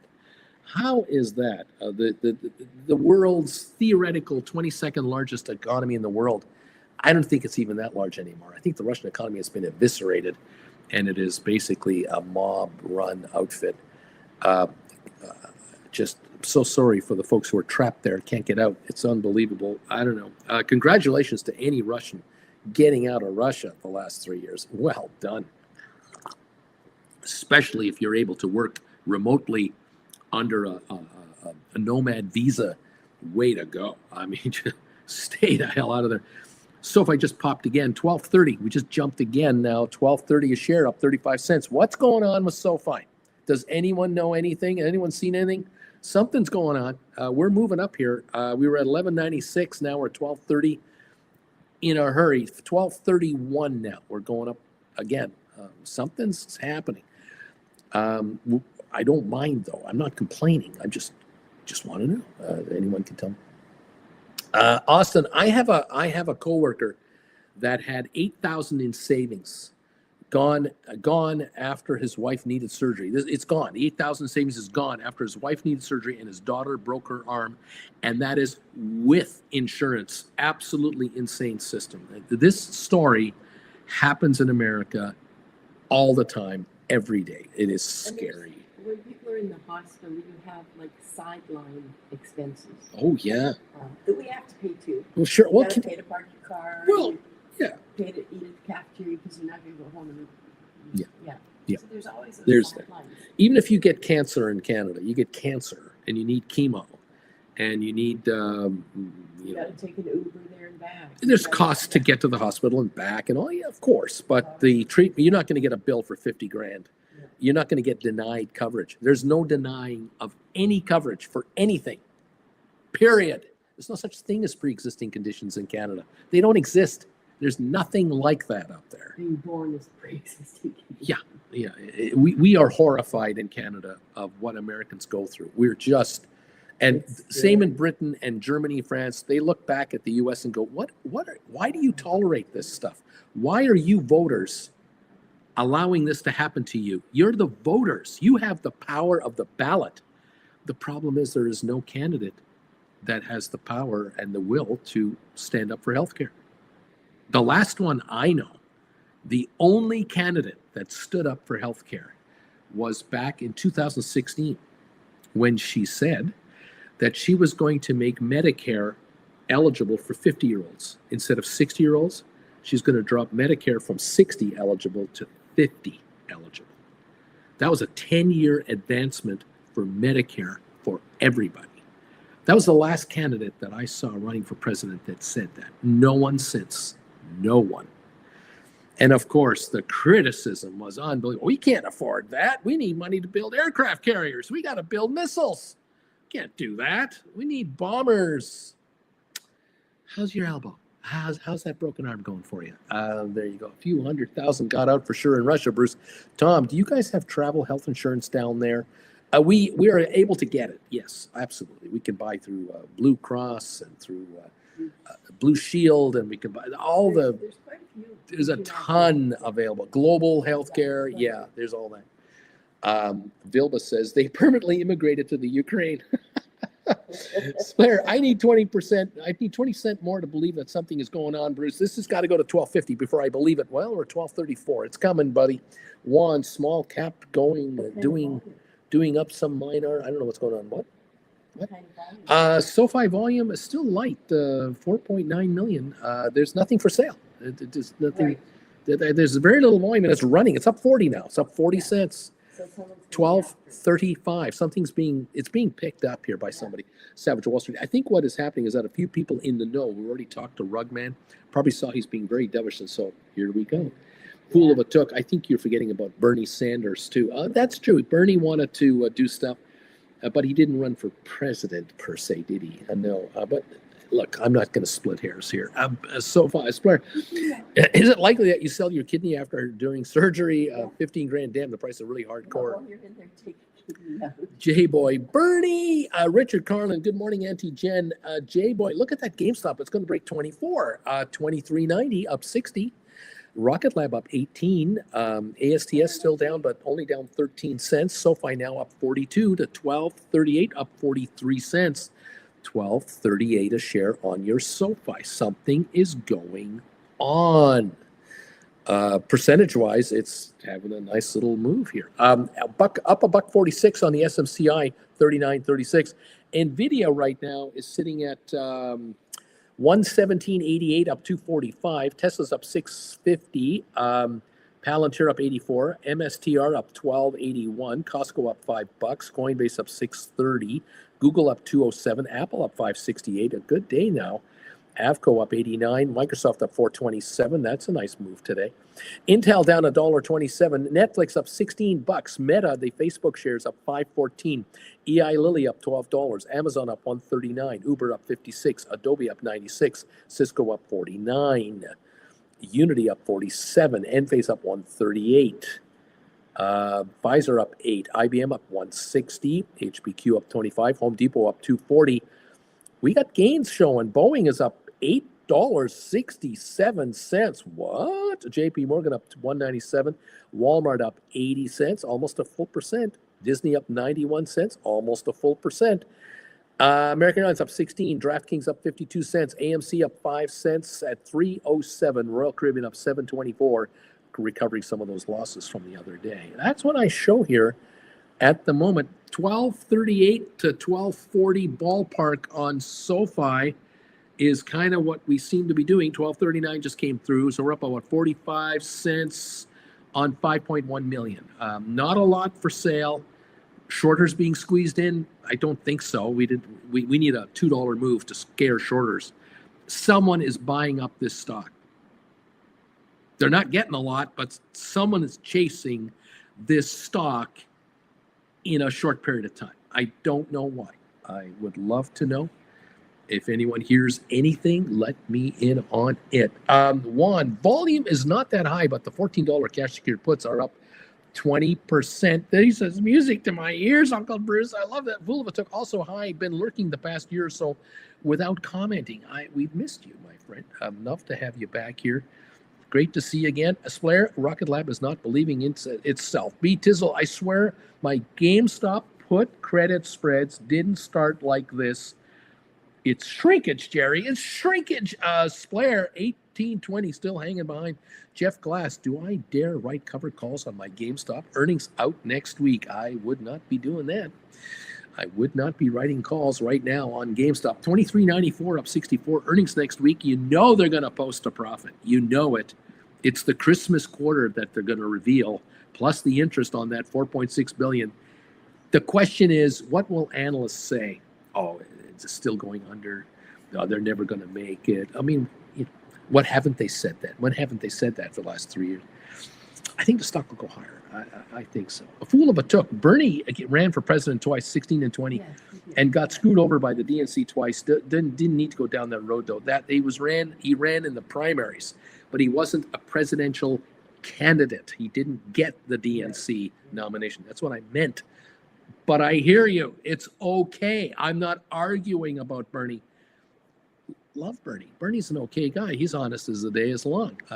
He's not a. Mittens. That was such a great. We love his mittens. That's right. Photo. Yeah, so God bless Bernie Sanders, but tell you, not enough Americans think like Bernie does, unfortunately. And hey, it's America, okay?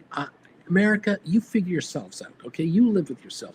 What I'm amazed by all the time, shocked, how many people post on YouTube videos about having left the United States, where people move to France and are going through all the nightmares of trying to get a residential permit to stay there. It's amazing how resilient non-French speaking Americans are trying to stay in France, move to Germany, live in Switzerland, go to Austria, live in Ireland, go to England, move to Spain, Portugal, all over Europe. There's so many Americans who are getting out. They're living now in Asia. They're living in other, and they're buying private healthcare. They can't qualify for the national system yet because without residency, but they are buying healthcare through Zurich Life and all these other global operators. People living in Peru and Ecuador and getting international healthcare. People going to Malaysia and then getting international healthcare, going to campuses, health campuses in Malaysia, for example, where everything is in one location. And you have a full day of medical consultations, including an MRI, full body scan MRI, and consultations with specialists during the day to cover everything. And then you're talking to a dietitian. It's incredible. It's just unheard of down here. In Canada, we don't know what they're talking about. This is a language we don't understand because unfortunately, as free as it is in Canada, as no charge as it is, you go to your doctor and you get sent to get an x-ray. Well, that's at a different building somewhere else in town, and you have to phone to get a reservation, and it's going to be 2 weeks before you get to go. Then you do that. Then you have to wait a week for the doctor to get your x-ray, to go back to your doctor and talk to your doctor about the x-ray. And then the doctor says, oh, well, it looks like this or this and this. I'm going to send you to a specialist for your elbow, your shoulder, whatever the problem is. And now you have to make an appointment with a specialist 3 months before you can see the specialist. They're busy, and they're in another building in another part of town. Free. It's all free. And you go through all that crap, and then you see the specialist who then says, I'm going to need another x-ray because the x-ray you took wasn't all that great. I need a specific x-ray on this specific area. So you have to go to get that done. And then another 3 weeks later, maybe you'll see the specialist again. It just goes on and on and on. Canadians are frustrated by that. Not the money. It's the getting of it and how you get it. But that's the problem with Canada. It's not a organized, structured, top to bottom organization. It is hodgepodge, and that frustrates people. But anyway, is it perfect anywhere? I mean, anywhere. No, I don't think so. Certain countries have much better outcomes than others. Some countries have great national systems. Some have a combination of private and public systems. It runs the gamut. But in America, people go bankrupt from healthcare. That is a fact. People lose houses, people lose businesses, people lose everything. They get garnished at work, they get chased by credit collectors, they get annihilated, eviscerated economically in the United States. This is a story that is too damn common. And that's the crying shame of it, because on the outside looking in, we can't understand it. We can't understand why healthcare isn't a human right. The greatest country in the world, they say, has this going on? That makes no sense. Greatest country in the world shouldn't have that issue. I'm just a guy just trying to, figure it out. Fool of a took. Hey, I went to Europe for the first time ever 2 years ago. I absolutely loved it. Hoping to live abroad a few years at a time, or at least a few months at a time, like you and Jen do. There you go. Portugal is named the California of Europe between Americans. The bridge in Lisbon reminds me about San Francisco, so I can understand it with the warm weather from spring to autumn. I want to go there desperately, but it's for sure a long road. First time for some smaller steps here. Lisa, many Westerners move to the Far East for retirement and decent private health care. Lisa, also the Confucian principle of respect for elders, you will be looked after in your old age. Vilbus, they get bankrupted and still die. That's right, they die and are bankrupted in the estate as well. It is shocking, ruthless, and yet you take a look at the top healthcare providers that are publicly traded companies in the United States that make billions and billions and billions in profits. Take a look at the lifestyle of the top 5% of all those companies. Private jet lifestyles, courtesy of the healthcare system of America. It is shocking. Pharma employees have really good healthcare. Pharma employees. Depends. I'm sure they do. Again, there are Americans who have gold standard healthcare. They have great careers with great employers with top-notch systems. And then, of course, if you're an employee of a top-notch hospital outfit healthcare provider, you probably have absolutely wonderful healthcare. The top 10%, they're fine. They're fine. It's the bottom 90%. That is where the nightmares come from. And it just never ends. The stories never stop coming out. It's shocking to us on the outside looking in. I'm just saying. That's why we got to make you guys money. We got to get you guys making money on options. Got to get me a bagel too. What the hell's going on? I haven't got my bagel. I'm sitting here working my butt off for my viewers, and I haven't got a bagel in my hand. What did I do to deserve this? I don't know. I'm just a guy trying to get by. Hard times. Welcome all to the program. Your poor Uncle Bruce is bagelless at the moment. The bagel man is bagels. What are you going to do about it, buddy? What's it going to be? What do you want? What do you want? What kind of bagel? What should I have on my bagel today? My choices: ham, cheese, turkey, roast beef, egg, grape jelly, cheese alone. Blueberry jelly? Ooh. Not blueberry preserve. No, that's not going to happen.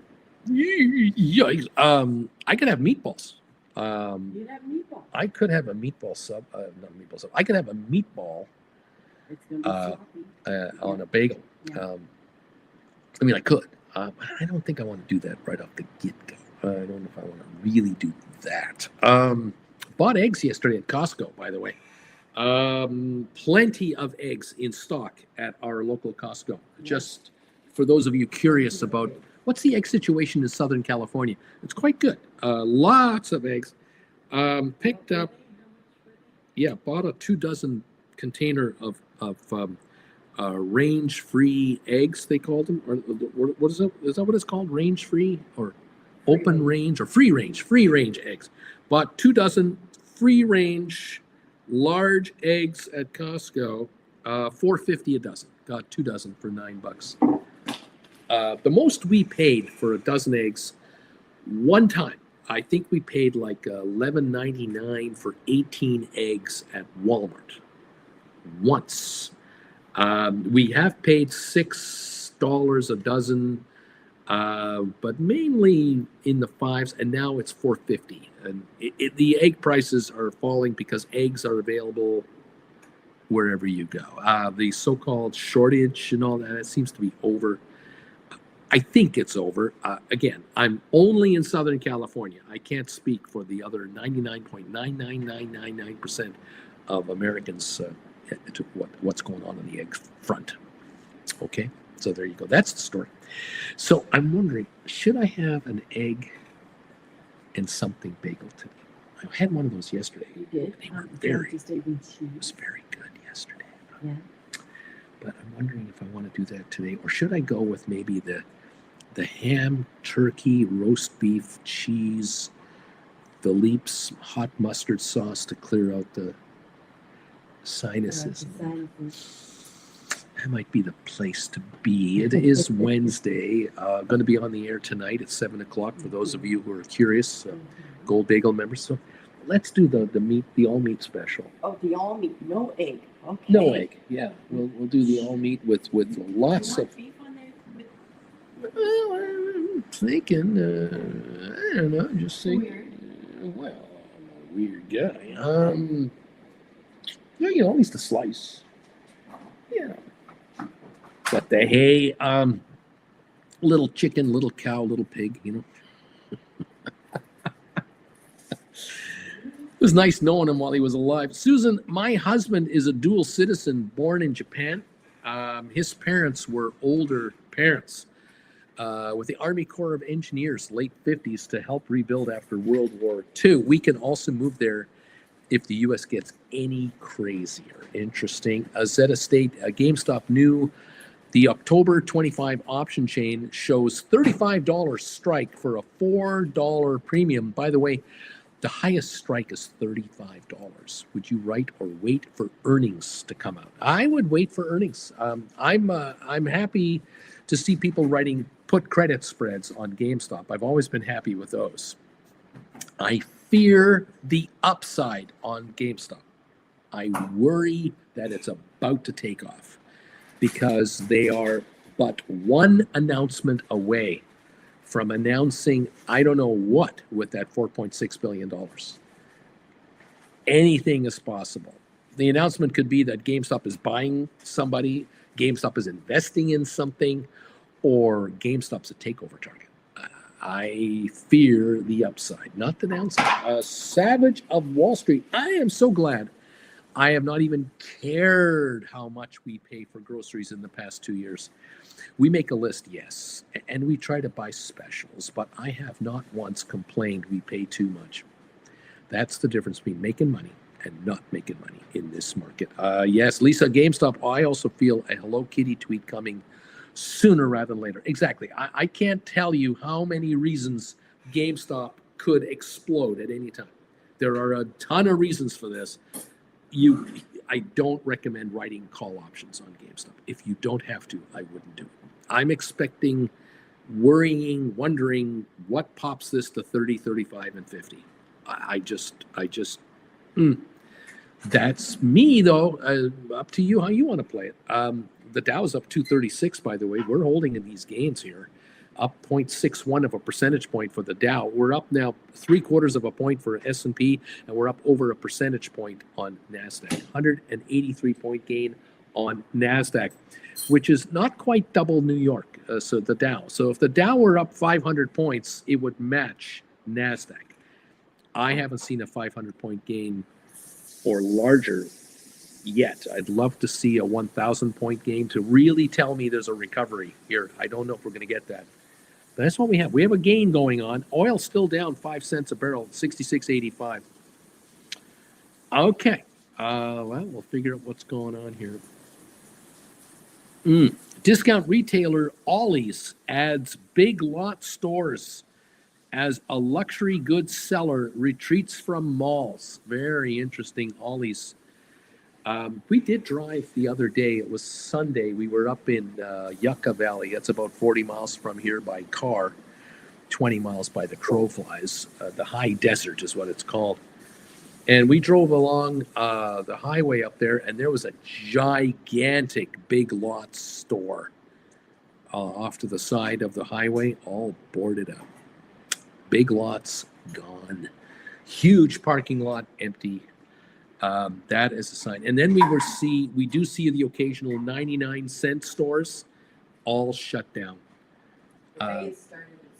Canada in the Bay, they're doing the Bay department store chain in Canada, liquidating everything, closing up shop.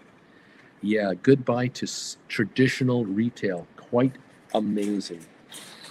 Savage of Wall Street says, also, I'm excited to pay taxes.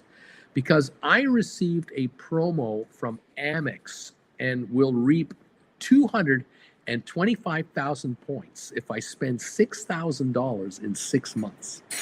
I'll transfer those points to Hilton and stay at the Waldorf Astoria for 5 nights for the entire family. There you go. That's how you pay your taxes. You get a little reward to pay your taxes. Jeff Glass, I fear the downside on everything currently, and that's regardless of GameStop's earnings report. It could be dragged down with the market. Savage of Wall Street. This year, however, I am taking the family to the Waldorf Astoria in Park City, Utah. The kids want to know how to snowboard, and I'd love to stay at that property with the wife. Win, win, win. Our daughter wanted to learn how to snowboard about a month and a half ago, and she went out with some friends of hers. She's 36 years old and wanted to learn how to snowboard. Let's clarify everything. Okay, she's not 6 or 8 or 10. Our 36-year-old daughter wanted to learn how to snowboard and took lessons from the snowboard instructor and went up one of the runs with the instructor,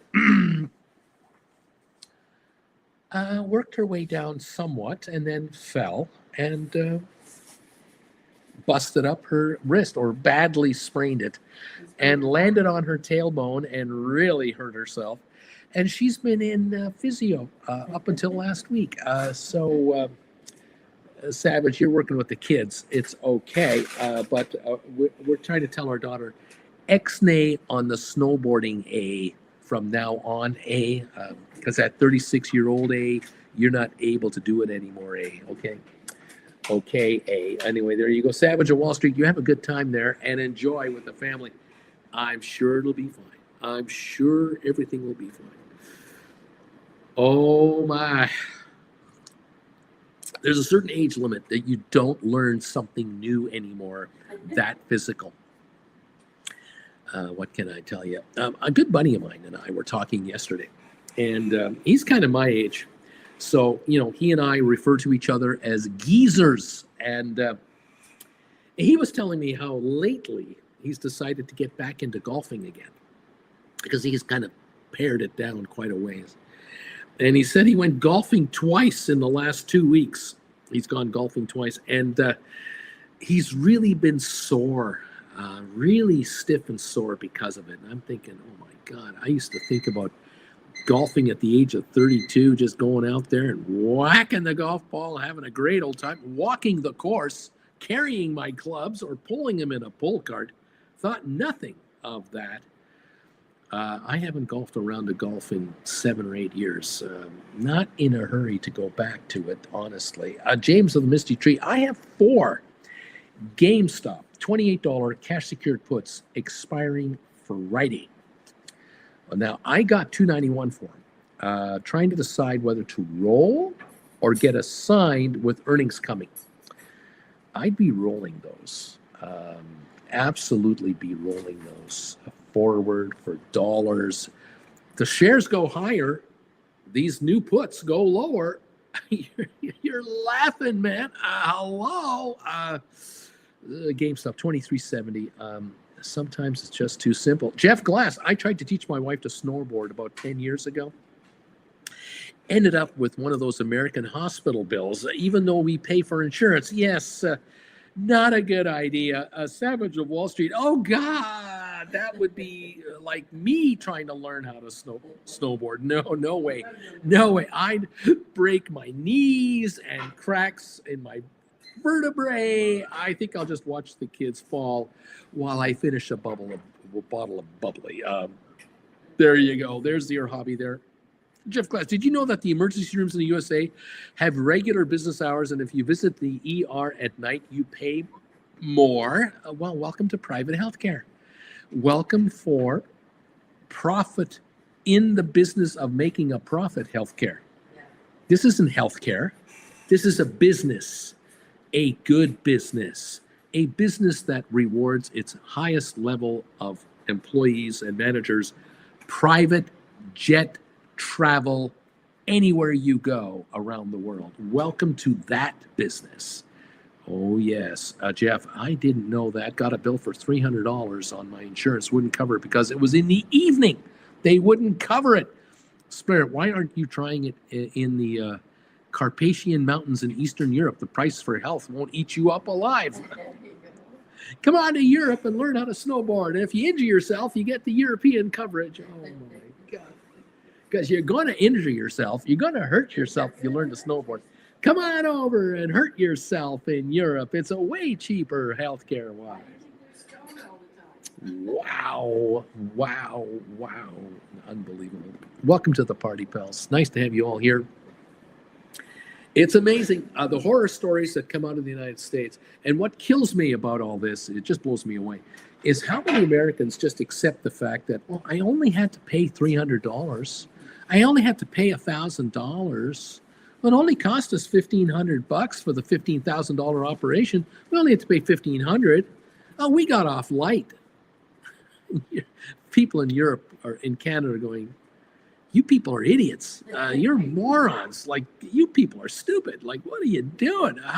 How have you been convinced that this is okay? How is this possible? And why is it that your children have $200,000 to $300,000 student loans when they come out of a 4-year, 5-year, 6-year university program? How do you accept that? How is that possible? Did you know that the top level of universities run by the board of trustees and director, these folks are making gazillions of dollars? You know that the top people of these universities are making gobs of money. How do you accept this as normal? This makes no sense. It's unbelievable. Yeah, what can I say? A Boeing Tiger, when learning to snowboard, one should be wearing wrist guards or gloves with wrist guards. Broken wrists are the most common snowboarding injury. Oh, my God. So she discovered. So she figured out, well, somewhere you have to make adjustments for savings, then you always get richer. There you go. Unbelievable. Oh, our daughter figured this out firsthand. But thankfully, all of her treatments were free, except her physio. She had to pay half. She had to pay $60 for physio. The other $60 was covered by the insurance plan. Here's the bagel. Yes, sir. Look at that. Ooh, looking good, kids. We got some Philippe's on there. We got some Philippe's on there. That should Oh, help. sigh. We should have a little action to clear the sinuses out. Look at this. Oh, man. Look at that sandwich right there. That's a bagel. That is a bagel, baby. Oh, yes. Well, where are we at with the market? We're up 265. Got a nice little market going into the bagel. We're 1233 on SoFi. We're up 38 cents. Let's see if we can get new highs, higher highs. Wouldn't that be great? Fantastic. Yes, Jeff Glass says, not only is it crazy expensive, you lose your insurance if you lose your job. And that is the crime. That is the absolute felony of felonies in the United States of America. That is a felony conviction waiting to happen. No one goes to jail. It's unbelievable. Because everything is pre-existing. You can't have insurance unless you have a job with a certain company. What kind of BS is that? Thank you, everybody. Oh,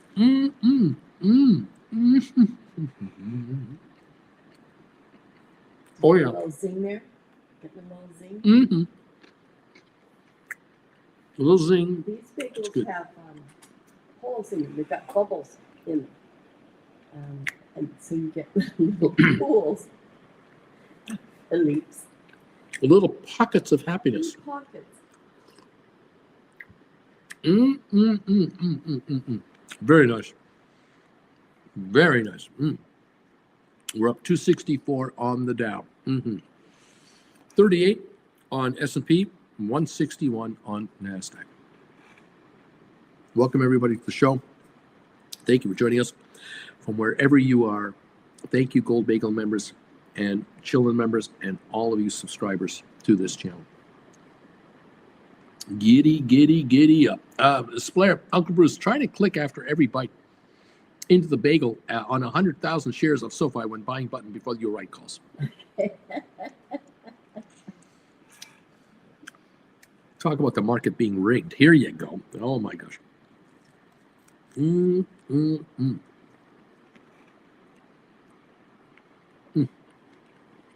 Very nice.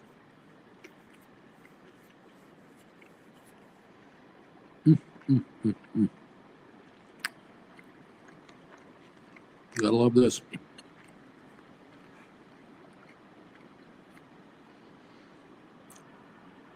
Delicious, absolutely delicious. We're up 40 cents on the SoFi now, 12.35 on SoFi. Rocket Lab down 3, ASTS down 81, GameStop up 39, AI up 41, and SMCI Supermicro up 168. There you go. Vilbus, when my dad was starting to figure out he had cancer, the Christians that ran the company he worked for fired him. He was 4 months short of qualifying for Medicare. Yeah. The Christians fired him. Vilbus' healthcare system booted him around with no help until hospice was the only option. Unbelievable. Absolutely unbelievable. Just, yeah, they're not practicing Christians. Yes, they're for-profit Christians. Unbelievable.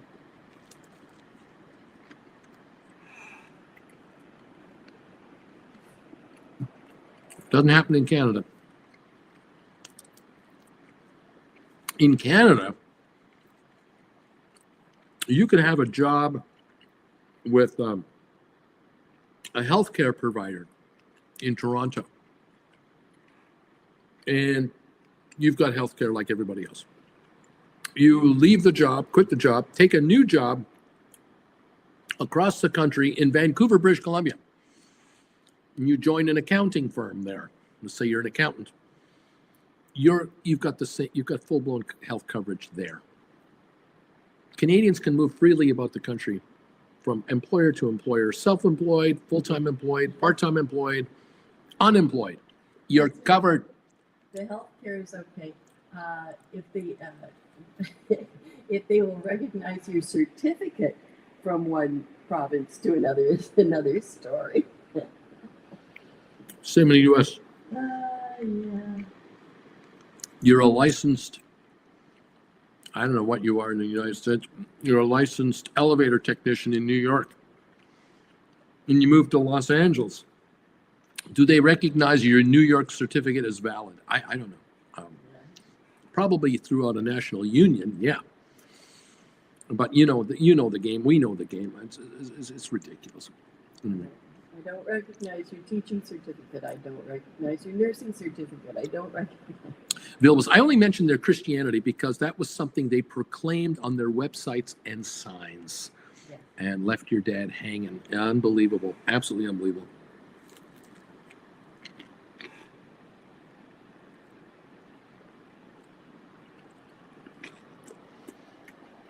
Do as I say, not what I do. Yeah. Mm-hmm. Welcome to the party, pal. I got you. SoFi is back to 1239. The high of the day on SoFi, 1241. We're at 1239 now. 7.7 million volume. Going higher. Giddy up, everybody. Go. Lorraine, I just got off the phone with my mom's doctor. He received a form to refill her supply, even though she passed. Oh. I told him it's the Medicaid scam. Unbelievable.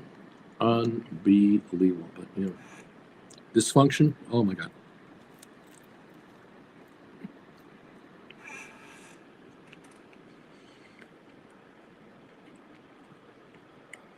Just ridiculous, isn't it?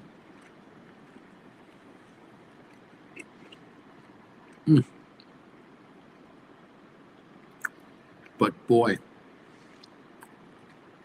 are we good at making guns, bullets, missiles, aircraft carriers, bombers, fighter jets? We're so good at that. Damn, we're good at that. Just can't seem to keep ourselves healthy. Go figure. But there's a buck in it, it'll work out. If there's a buck in it, we'll figure it out. Unbelievable.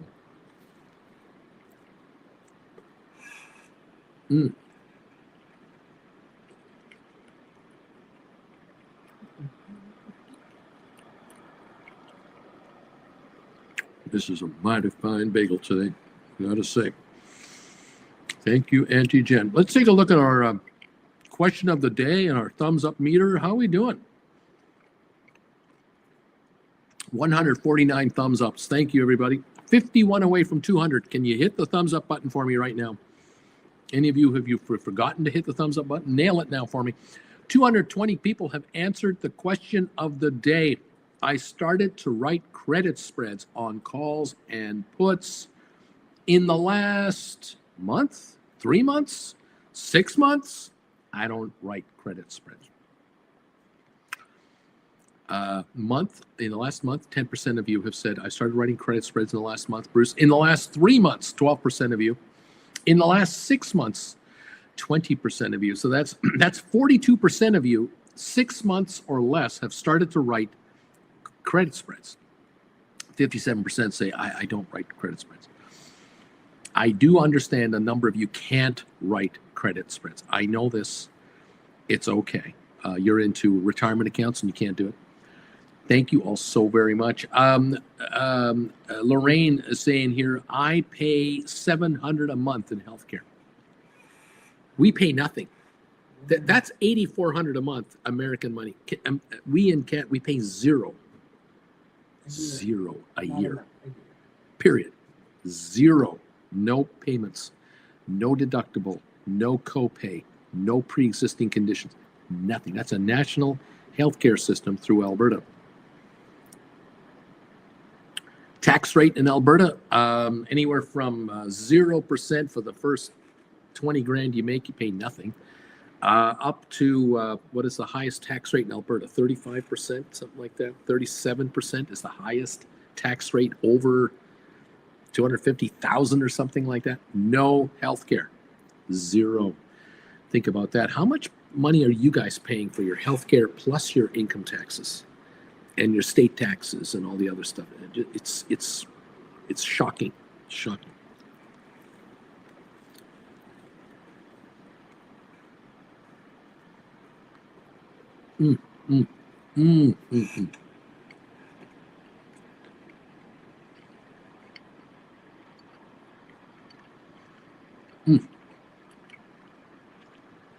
Thank you all for being here. Watching the markets very closely. Savage. Okay, folks. It's time to slave away for the man. Someone has to keep our Medi-Cal going. Have a great day, everybody. Let's keep our ears open when Powell speaks later today. Right. He will speak.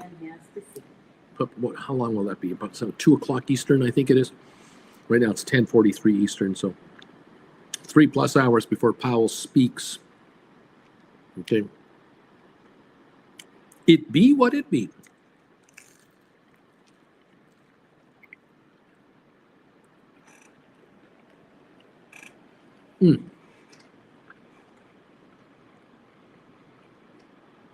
Some of you might be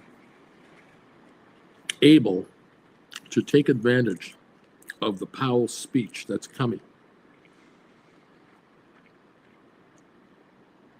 Some of you might be able to write certain calls or puts or buy certain calls or puts on stink bids or stink offers while he's speaking because of the gyrating market. So if you're in a position where you've written a call, a put, a credit spread, whatever, and you're looking to close it out for a nice profit, you might be putting in a stink bid below the market just in case the market has a downswing for 30 seconds, a minute, 2 minutes.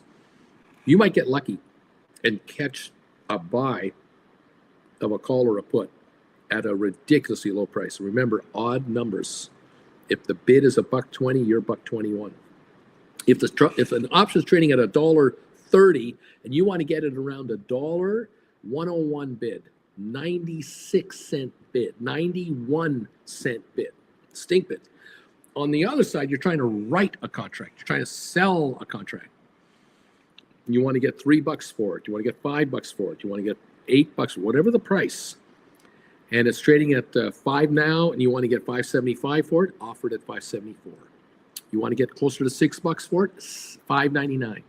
Stink offers, stink bids. Put them in there in case you get lucky. You might not get any of it, one way or the other. Doesn't matter. You put in stink bids and asks on some of your positions, and you're saying to yourself, if I get this, trade, execute. This happens, I'm a happy camper. Because it's a swing trade. It's a knee-jerk reaction to his speech, his comment, a question, an answer, whatever, okay? Keep that in mind, everybody. Susan Shops, I'm looking to write GameStop cash secure puts for upcoming year, whatever, would July or January 26 be any good? Well, Jan 26 is a place I would look at.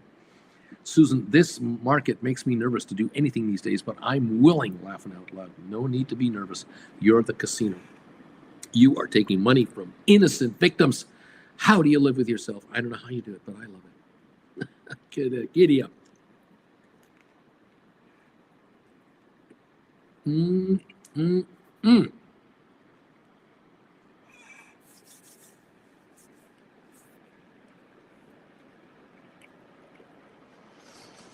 Man, that was a good half a bagel right there. Nice. I like this game.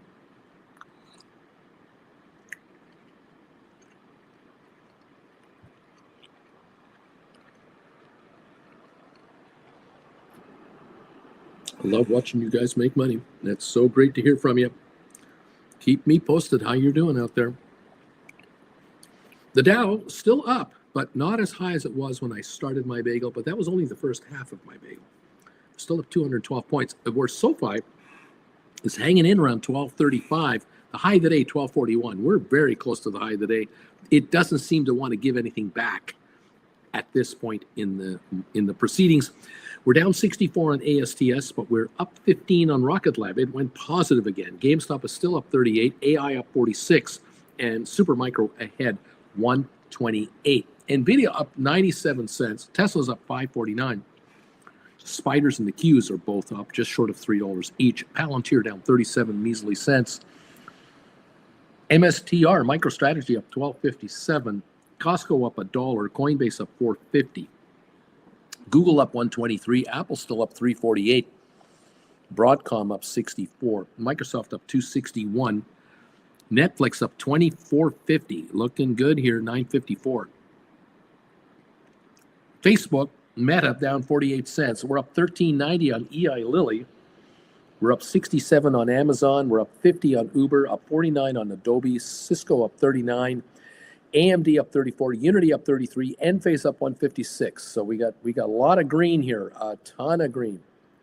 Pfizer, IBM, HPQ, Home Depot, all higher. Boeing up $10. JP Morgan is up. Walmart, Disney, American Airlines, DraftKings, AMC, Royal Caribbean, all higher.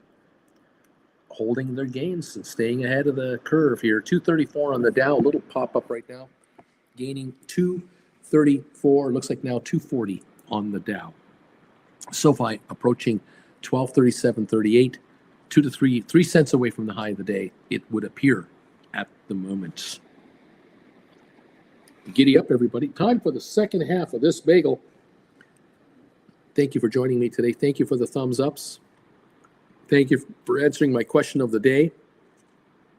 Congratulations, those of you taking the classes, grabbing those lessons on my website. There they are right down there. Check out the description down below of this show. All the classes are listed. Start with number 1. Just like Credit Savage. Start with number 1, number 2, and join the party, pal. Earn while you learn. Thank you, everyone, so much for popping through.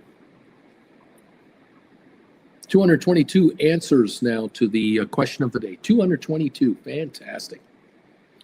Love this. Thumbs up now, 156. You guys are coming through for me. 44 to go, and we got 200 thumbs ups today. Thank you, rerunners. Those of you watching on the rerun, hitting the thumbs up button as well. I appreciate that. You're adding to the cause. Beautiful, beautiful stuff. I love it. Thank you again. Thanks to all those of you sending me private emails, giving me encouragement and saying hi to Jen and I, and letting me know how you're doing out there. filling me in on trades you've been working on for the last few months. Some of you have been doing rollover trades, and you fill me in on how they all work out. I appreciate that. It helps me keep track of you guys. Thank you all very, very much.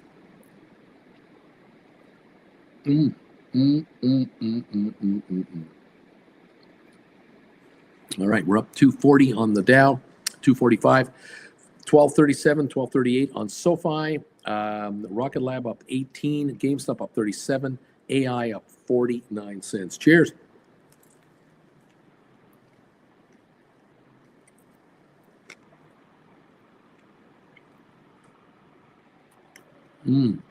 The winners on the Dow Jones, Boeing and American Express.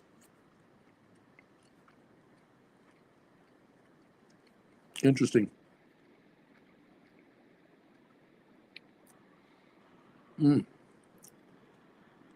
What will GameStop say next week? Tuesday, Wednesday next week. We're going to find out how did GameStop do for the end of the quarter, ending in January. What are they going to talk to us about? Are they going to reveal the selling of their Canadian operations, the closing and selling of their French operations? Do they get any money out of it? Are they able to sell it for cash? I have no idea. I'm going to find out just whether they've got them done or not.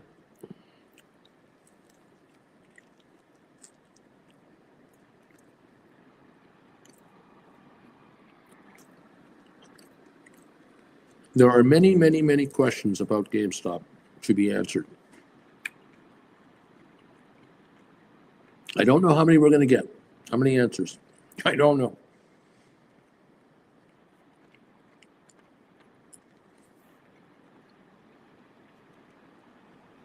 Is SoFi ready to break through 1240 again? Is it ready for a higher surge? Are we going to 1250 here in a few minutes? What is SoFi doing? 1238, 8.4 million in an hour, not quite an hour. It's light volume compared to a hot, heavy day. There's nothing coming in for sale. Could it be that SoFi might run to 13 today? Could that be the next stop here for the stock?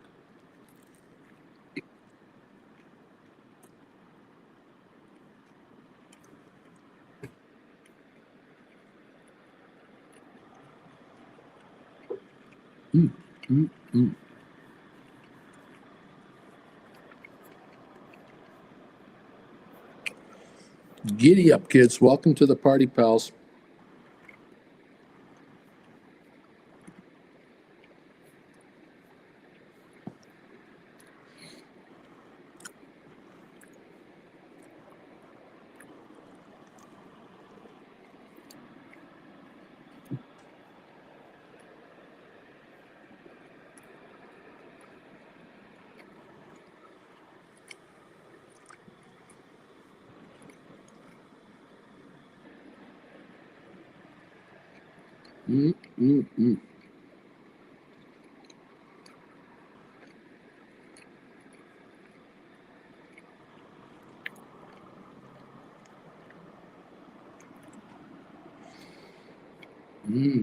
My. Watching all kinds of headlines here on Wall Street Journal.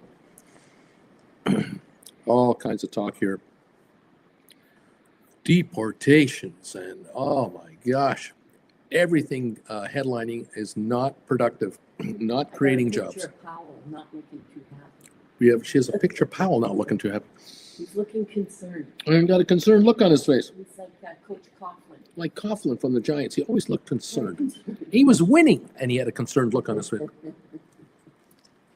That was his happy day. Yeah.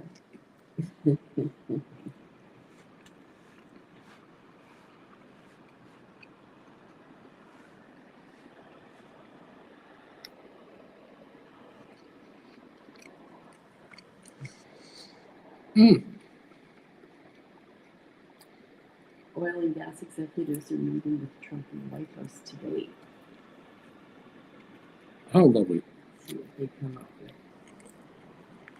I'm sure the American public will be reassured by the White House hosting the oil and gas business to make it possible that gasoline will be $1 a gallon by the end of his presidency. I'm sure it'll be fine.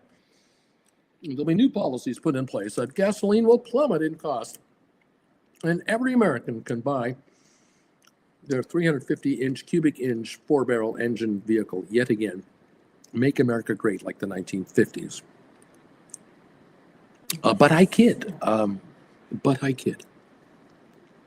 Sounds great if you were right in Mm-hmm.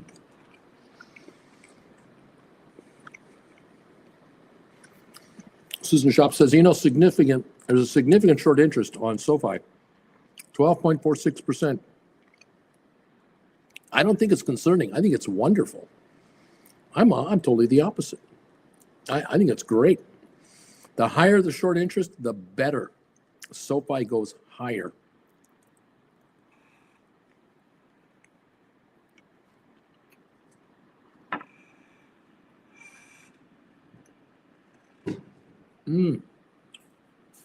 Wonderful.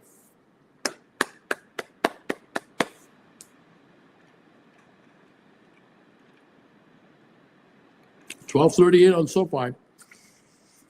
We kind of just hung in there while I was chewing the bagel.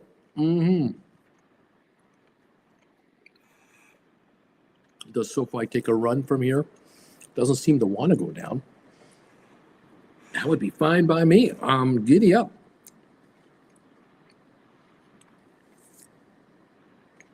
Welcome everyone to the show today. Thank you for joining me.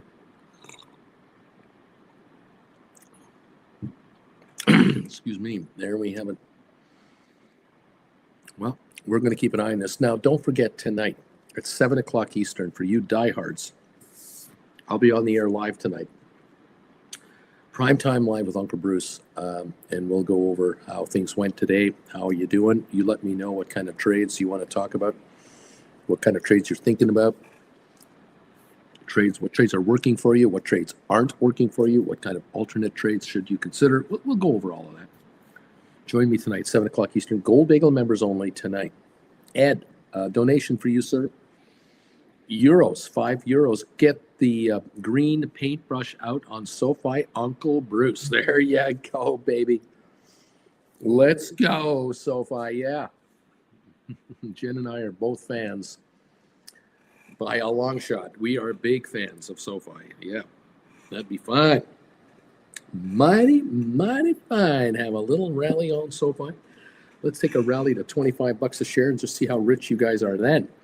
Oh my gosh. I do remember a year ago, just sitting here going, hey, if SoFi went to $15-20 a share, how rich would you guys be? And a whole bunch of you reacted and said, oh my God, I got 5,000 shares of this stuff with an average of $6 a piece. I got 18,000 shares. I got 12,000 shares. I got 2,000 shares. I got 17,000 shares. I got 40,000 shares. You tell me how many you had and you'd be speculating. And then I didn't mention, what if you sold your SoFi at $15 a share and wrote $20 puts and got paid $7 a put on top of that, and you ended up with $22 a share for your SoFi? And a number of you have done just that.